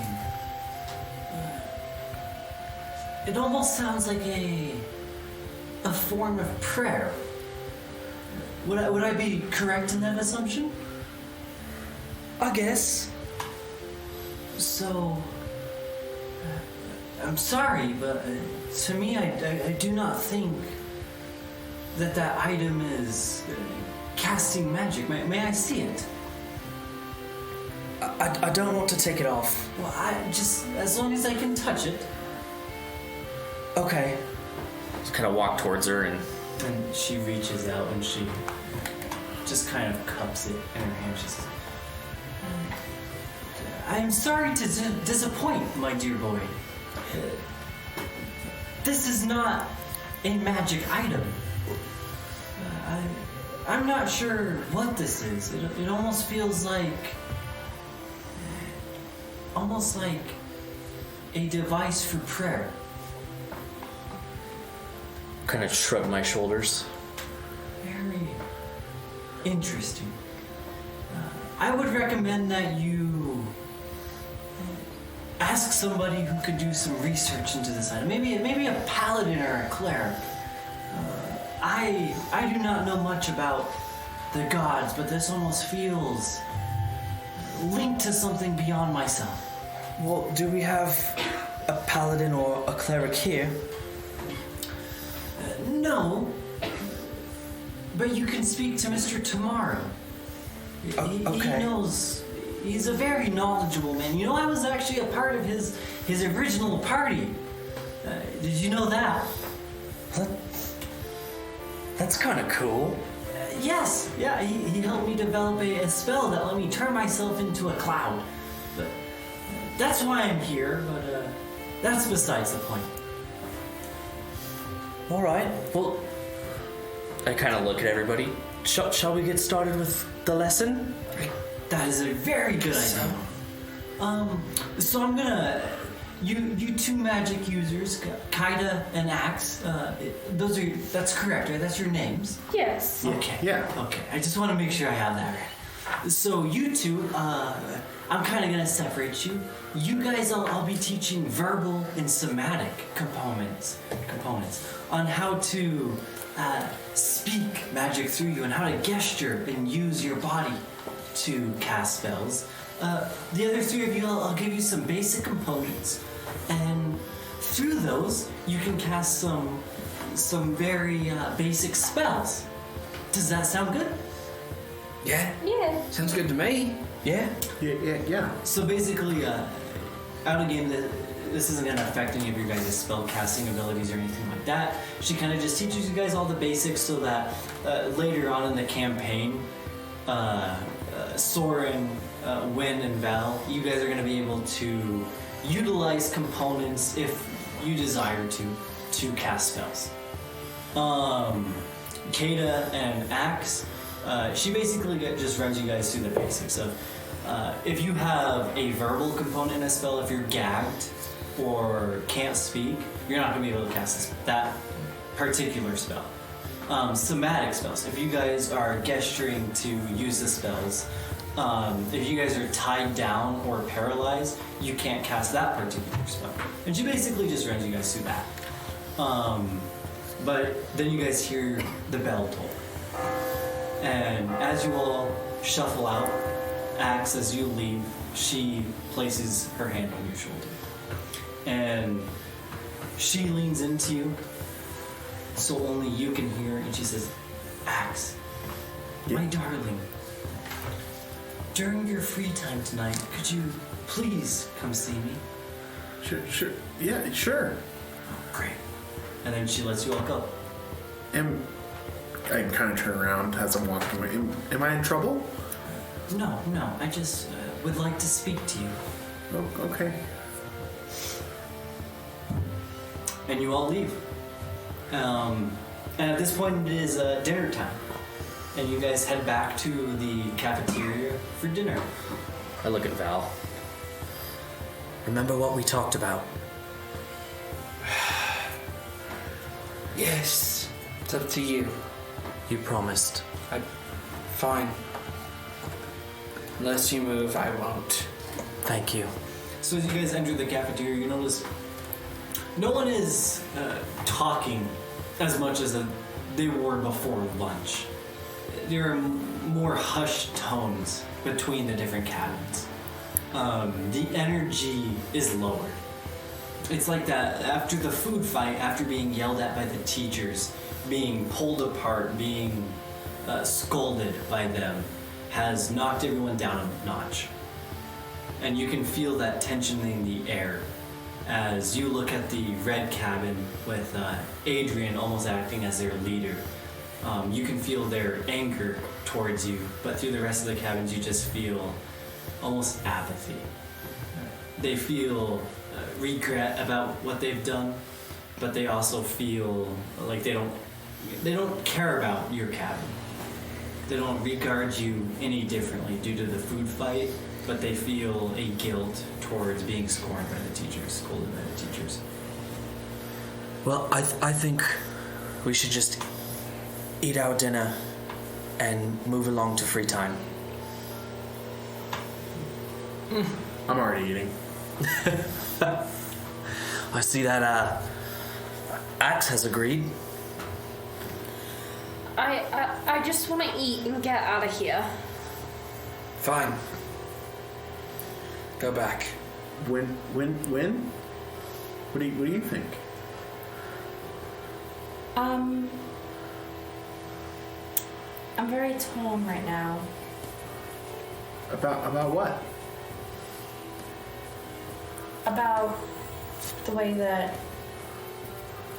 his foster brother addressed a part of our friend group, and based off of what all of you told us earlier, I don't want to cause a scene, but I do want to say something, but I think I will hold my composure as a lady, and I will hold my head high, as I hope Kada will. And I understand, Kada. I understand your fear. But you leaving quickly is only gonna give him a win. If you sit down and enjoy a dinner with your family, with your friends here, it's gonna show him that you are not scared of him. You're right, Win. I will not let him hold me back. Because we have your back. Kada, it's already been handled. I made sure of that. We kicked his ass. I do appreciate it, guys. You Scott Sterling, that bitch.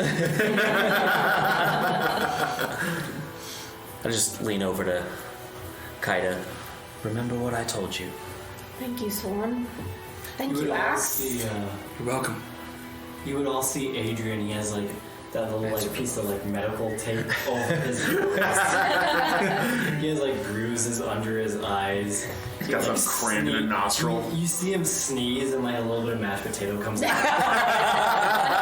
He's got the tampon up his nose to stop bleeding. Yeah. The good old camp tampon. Just like eating my food with my middle finger just slightly out on the You bend the prongs of the fork so it has a middle finger. just each bite just pointed directly at him. You do like the whole like what's the fucking box where it has the clown? It's like do do do do do do. A Jack in the Box. Middle finger. As long as it's a middle finger and not a clown, I'm cool with it. So as you guys all discuss and eat your dinners, you hear the bell toll again for your final class of the day. But you guys are already, I mean, Soren, your hands are still rope burned. I forgot about your hands. Oh yeah, All my of hands you are guys full. are still bruised and battered from your first class with Sir Diggory, where you guys fought each other. It has been, after the lives you've lived in the first day of camp, it has been a hell of a day. You are all almost exhausted from just the physical torment this day has caused. Soren's kind of rubbing his eyes as the bell's going off. Well, I suppose we should go to our final lesson. I agree. Let's just get this day over with. Let's get it over. I'm ready to go back to the cabin, shuffle some cards, and go to bed. I did forget to mention, Winifred hasn't had her mask on all day. She totally forgot about it just due to the dream that happened. And the exhaustion. Yeah, the exhaustion, everything. I don't think we really even noticed because of how fucking traumatic This whole day has been. Yeah, I know, but I'm also mentioning that to the DM. Yeah. It's been brutal. I kind of figured because tear gassed yesterday. yeah, right. Having gone through like getting fucking like donkey punched by the wipeout course. So you guys all head to your next class that you all selected, which is hand-to-hand combat. Oh my god. Oh man. and not archery. But you guys have had one brutal fucking day. Yeah. So you guys go back to the arena where you started your day. And you see a absolute fucking unit of a lady. Is her An name elf Helga? lady standing there. And like Yeah. words cannot describe how big and muscular she is. She has short cropped hair. She looks almost militant. And Louisa from Encanto? fuck, that's so much better than what I had. Her name's Tina. Oh But god. she's- Oh Tina. She is massive. Her biceps, with you guys being 12 years old, her biceps are bigger than your heads. Oh. She has the thighs of a fucking tree. She is huge. R.I.P. And as you guys walk across the drawbridge into the arena, she says, I couldn't give two rat pricks about a formal introduction. All I'll tell you is I'm Tina the Skull Crusher. I'm gonna teach you hand-to-hand combat. Everybody roll initiative. Also, by the way, as she says that, Winifred's face just like lights up. She's excited and she is fucking ready to go. Axe, you have the first go around. Do I have? Axe. Oh, axe. That would be me. You looked right at me, so I was like, even you saying his name, I got confused. You're looking straight at me. Let me ask you, ADD brain. am I pissed right now? At all? No, you're probably just exhausted. Okay. Maybe a little scared of You Tina. might be a little scared. She's fucking huge. She's like almost 2.5 times your size. But she hasn't like yelled at me or anything or called me stupid or anything. Okay. Just that she doesn't give a fuck about introductions and she's about to fight you. All right, I'm just gonna go straight up to her then, I guess, and just.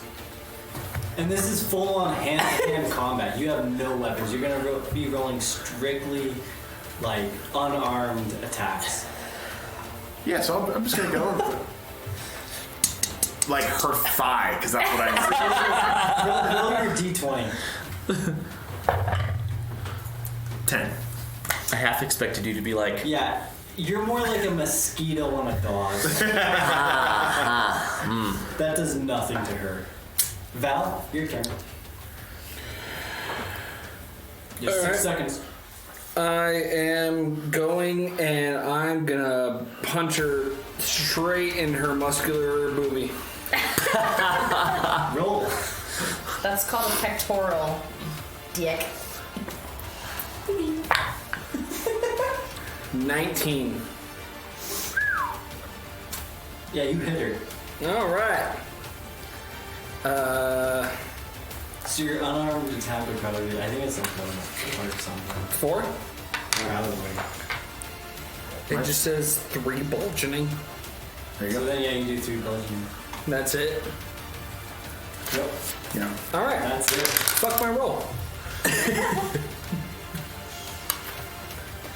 So now we are on to Kata. 16. Does not hit. Rip. ooh. She wearing like fucking plate armor to a bunch of kids beating the shit out of her. She is wearing just basic fucking clothing. Oh my Her armor's So inside. she's just She's so wearing like ripped ripped that jeans and like a it just- tank top. Jeez, dude. So And you ripped hit her, and that- she just like looks at you. Ugh. Now we are on to Tina's turn. Oh, great. Oh god. So she looks at you, Val, and she reaches out to grab you. Roll dexterity. You should have had a natural 20 on. 3? A fucking 3? Thanks. 13. She grabs you Of course by she the does. collar of your shirt. She picks you up, Right. and she fucking yeets you into Of course the she wall. does. Yeah, all right. Yeah. You take 6 damage. Oh god. So what? He's got 1 hit point Bro, left. that's a lot of No, health. I got like fucking 7. 7. Sim. Oh yeah, that's right. And then she uses her bonus action. Oh no. And she grabs Soren, Great. and she punches you straight in the sternum. What's your AC? 8. So what's awesome about her is her plus to hit is 13. Yeah. So she hits you. Hits you hard. Yeah. I'm sure she does. This is so fair. You take 9 damage. Well, I'm dead.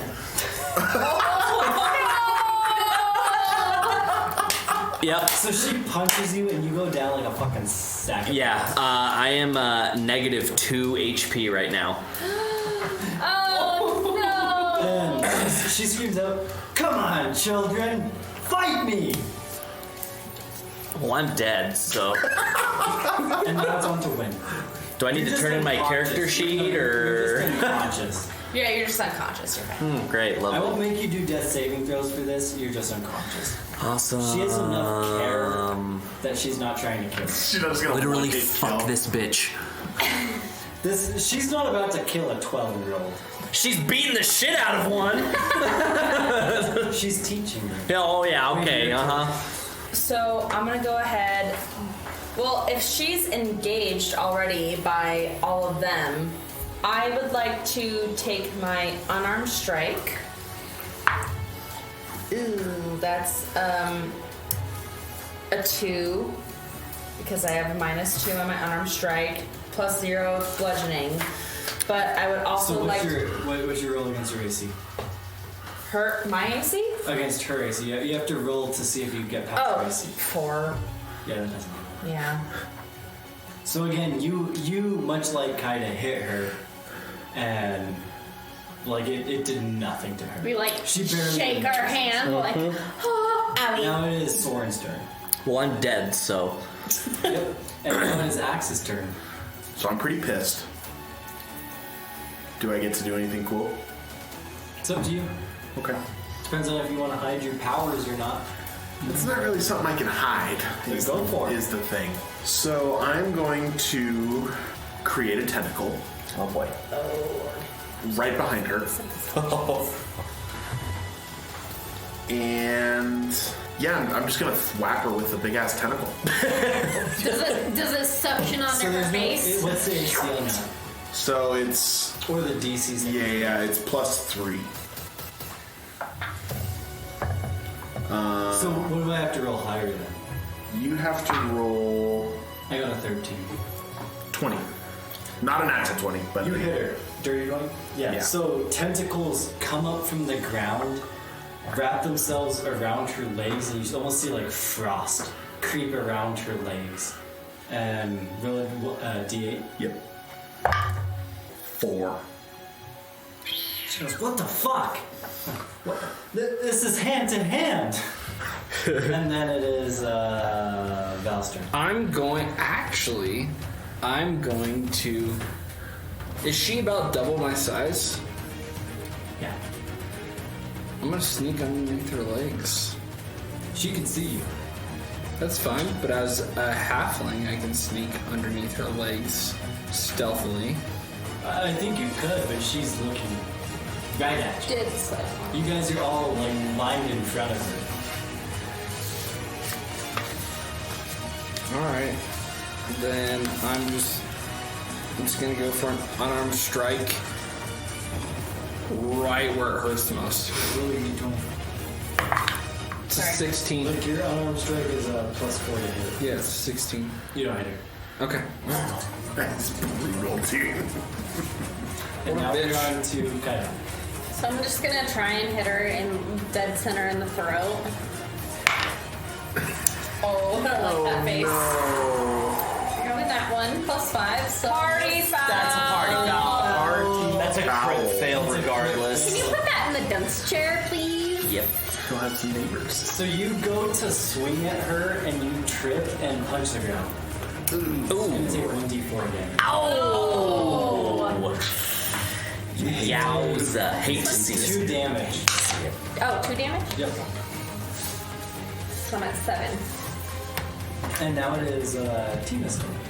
Great. And she looks at you kind of after trying to attack her.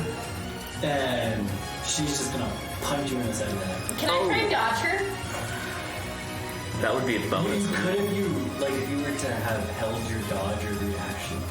You could have, but You already passed your reaction. what's your AC? Yeah, she gets past that. Oof. Yep. Roll D100. Oh no. Oh. Oh, fuck. 80. So you not only do you take 3 damage, Oh god. you feel the magic in your body course through you as you get hit, and you turn into a potted plant. Oh. Alright. Well. Alright. So while you are a plant, you are incapacitated and have vulnerability to all damage. If you drop to 0 hit points, your pot breaks and your form reverts. But you are a potted plant right now. And the rest of you see Tina's eyes widen with surprise. And she's like, what the fuck just happened? And now we are on to Quinn. All right, so I'm gonna try to strike her in the ribs. This is 17. Oh, well, -2, so 15. You don't hit her. Of course not. Why would I? Fuck this bitch, bro! She's a teacher and you're 12-year-old. Fuck this teacher, bro! Soren, your turn. Sword. You got 6 seconds. I'm dead. Oh, shit, yeah, you sorry. are. I totally forgot. You are That's my bad. I forgot you were unconscious. And then it's back to Axe. I am going to. How tall is this room? This room is like fucking huge. It's 2 stories tall. So about 20 feet. Yep. I'm gonna try to knock her down with the tentacle. So you're gonna sweep the legs, John? Yeah. Yes, Yes, I no am. mercy. Another dirty 20. Ooh. Alright. You sweep her legs and knock Nice. her down to the ground. 7. See everyone? Him on Lamb. Val, you're up. That's 6 seconds. I'm gonna, like, kind of move to the side of her. Like Juker. Yeah. After seeing her try to go for axe, and I'm just gonna go straight, go for straight, like, to her ribs, but almost like to her ribs inside of her armpit, just like fucking BONG! Really good point. Oh, 22. Okay. It just says 3 bludgeoning, so 3. Okay. It is on to Kaida. I'm a plant. I can't do anything. You have to drag her. Just she waves her leaves. Yeah. Where's my leaves? 'Cause I can't do anything. Or can I like have vines that like reach out and like? You can't do anything as a plant, like from the standpoint of doing anything extra, but you can still cast spells. As long as they're not verbal. Oh. Or I can use my breath weapon. I'll allow it. It's kind of like the sunflower from Mario. So are we? So am I doing? Yeah, do your breath weapon. All right. So Yeah, you're a potted plant, you're a sunflower. I mean that's fine. I like sunflowers. So I can exhale in a 5 by 30 foot line. It says Dex 13, half damage on success. She does not succeed. So she takes full damage. Oh, Fuck this bitch up. alright. Just a little plan, just breathing fire. Says for 2d6 acid damage. 2, 3, so 5. And then roll another d100. 0. So it'd be 100. That would be 100. Oh, 100. Your size increases by 1 size category for the next minute. Yes! A much bigger pot. I'm okay with that. And then, as this happens to her, as she feels you guys have knocked her on the ground, she stands up and then she rages. Oh, great. Lovely. Awesome. Can't wait to see where this goes. I will oh, say wait, her I'm movement dead. speed is slow. You're unconscious. You're I don't know not. if that makes a difference. Fucking to you, dead. I'm Cameron. negative 2 HP. It's Nice. bullshit. So, Val, Val Kilmer. roll for dexterity. I'm gonna do strength. Okay. Just know she's a raging barbarian. Yeah.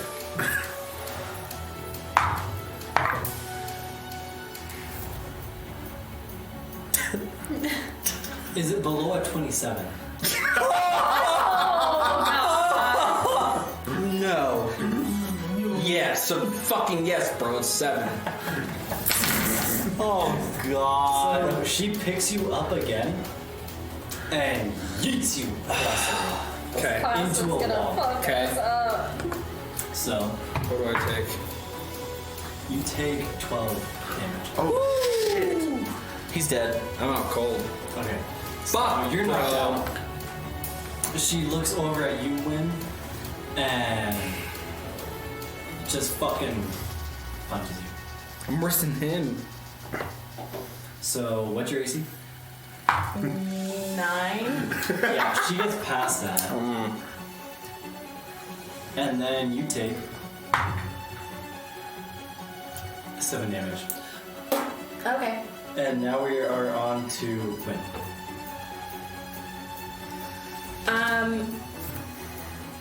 I am going to go up to her and attempt to hit her again, right in the rib cage.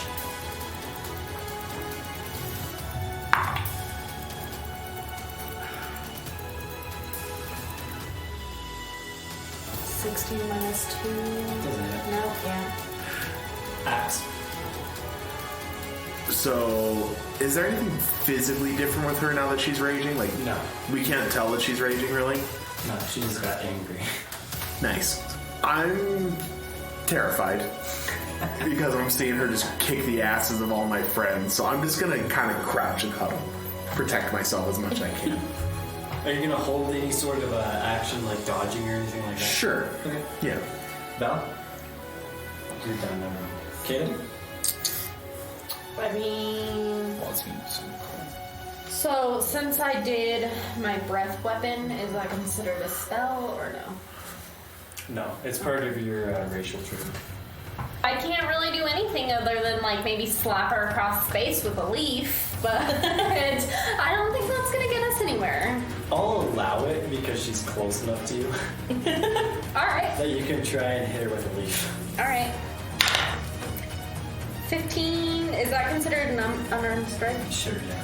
Alright, so that's gonna be a dirty 20. Yeah, you hit her with a leaf. That's 4 bludgeoning damage.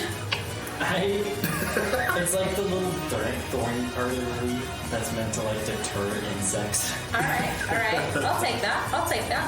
Now it is back to Tina. So she looks over at you, having been bothered by slight things, and she goes to grab you by your stab and snap. Does a 16. Oh my god. Yeah. Damn. Okay, so you're gonna take 12 damage. I'm unconscious. And roll a d1. What's happening right now? 8. She's beating her What was ass. it? 8. -6 right now. So a bunch of little butterflies and flower petals flutter in the air around like a 10-foot circumference around you for the next minute. And you seem to like sprout from your chest as you revert back to human form. So is that like my form of seeing stars since I'm Pretty much, unconscious? yeah. You have all these butterflies like going around you and flowers around you in the air. Butterflies. And she yells out, "Come on, children, fight me!" And then she is going to hit Axe. Right. I'm about to get one shot. Does a... No, that's not even gonna matter. Does 32 hit? No, it doesn't. Of course it does, bro. Okay.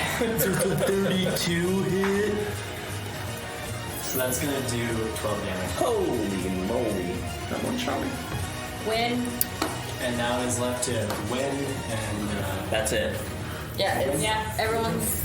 well, so she turned to go towards Axe. So do I have advantage on her now? fuck it, why I not? forgot I was holding. So I'm gonna try to go for like, since I'm behind her, I'm gonna go for like a kidney shot. Oh, right into her stainless steel obliques. 91? 91? No, I Party rolled foul? a 2 and a 7. Thanks. Roll plus your. Oh, wait. Oh, I'm sorry. It's a -2, so 5. A 5 and is literal 0. Yeah, you punch her, and again, My hand breaks. yeah, it's nothing to her. Like, she does not give a fuck about what you Yeah. just did to her. Yeah. All right, so I'm just gonna like wait for her to turn around and be like, "Take me." So, yeah, she looks at you and... Yeah, that's gonna hit. Does a 64 hit? It was 25. Thank you very much. So you take 11 damage. Oh, I'm. Cool, we're all dead. Great campaign, everyone. She She whooped her stands ass. there and she claps her hands together, and you all are all healed. But as she does so, you see almost a burst of light within her of a magic she can't control, and all of her hair falls out and goes to the ground. Like eyebrows and stuff too. All of her hair. Nice. Naked mole rat. Every hair on her body falls out onto the ground around her. And it's like, you know when you like go get your hair cut and it's just like a shitload of hair around the chair? That's exactly what it is around her. Can I ask you So, something? do the carpet match the drapes? Yeah, I was just gonna ask, is she wearing a dress or pants? Dude, I fucking wake up. She's wearing jeans and a tank top. Okay, thank you. I fucking wake up and I'm like, God damn it! When And you see this woman who had short hair is now bald. Good. I'm glad you're fucking bald. You see like Mr. pieces Clean of over here. clay pot and leaves on the ground around Kaida. Dead butterflies and leaves everywhere. Oh my god. Fucking balding teacher. And she says, "Well, children, I hope you learned something from this hand-to-hand combat. Yeah, don't ask. I will see you a couple days from now. We can. We'll teach you this. Well, you guys will learn. That, I feel like, didn't teach us anything other than the fact that you got to beat us up. I guess next time I'll have to sneak a dagger into my fucking boot. No, Well, that's that would negate hand-to-hand combat, huh?" Yeah, well, fuck you. And you hear the bell toll. And Kaida, she pulls you aside. Oh boy. And she says, I noticed when you cast magic, you can't control it. You have a wilder type of magic. Well, much like myself, I am what's known as a wild magic barbarian. When I cast a spell, like when I healed you, I can't control it. If you ever need help or guidance with your powers, please don't hesitate to ask me. I know I just beat the shit out of you, but that doesn't mean I'm not your teacher. I'm not a mentor. I'm not a friend. I'm here for you. I mean, I guess. I don't know why I should trust you. That was very brutal. Just because I'm brutal doesn't mean I can't teach you. I feel like you didn't teach us anything other than you just beat the crap out of us. How's that teaching? You'll learn from it. You'll learn to not get the crap beat out of you. Alright, whatever you say. I'm just exhausted. Can I go now? Of course, the bells did toll. Thank you. And so as you guys leave the arena once more and progress to your cabin, you see, you pass Mr. Tomorrow's cabin, the headmaster of the school. And what's everyone's passive perception again? 8. 7. 16. 16. 14. So, Val, Wynn, and Soren, as you guys pass Mr. Tomorrow's cabin, you see through the window into his study. And you see him speaking to the woman in the purple gown. Oh, fuck. Oh, shit.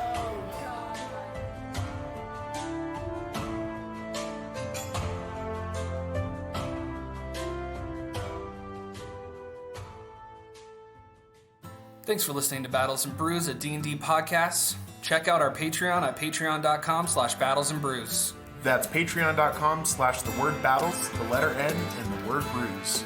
For exclusive content, interaction with us directly, and merchandise coming soon. If you enjoyed listening, don't forget to follow on Spotify or wherever you get your podcasts from. Also, don't forget to follow our socials. Until next time, this is Battles and Brews.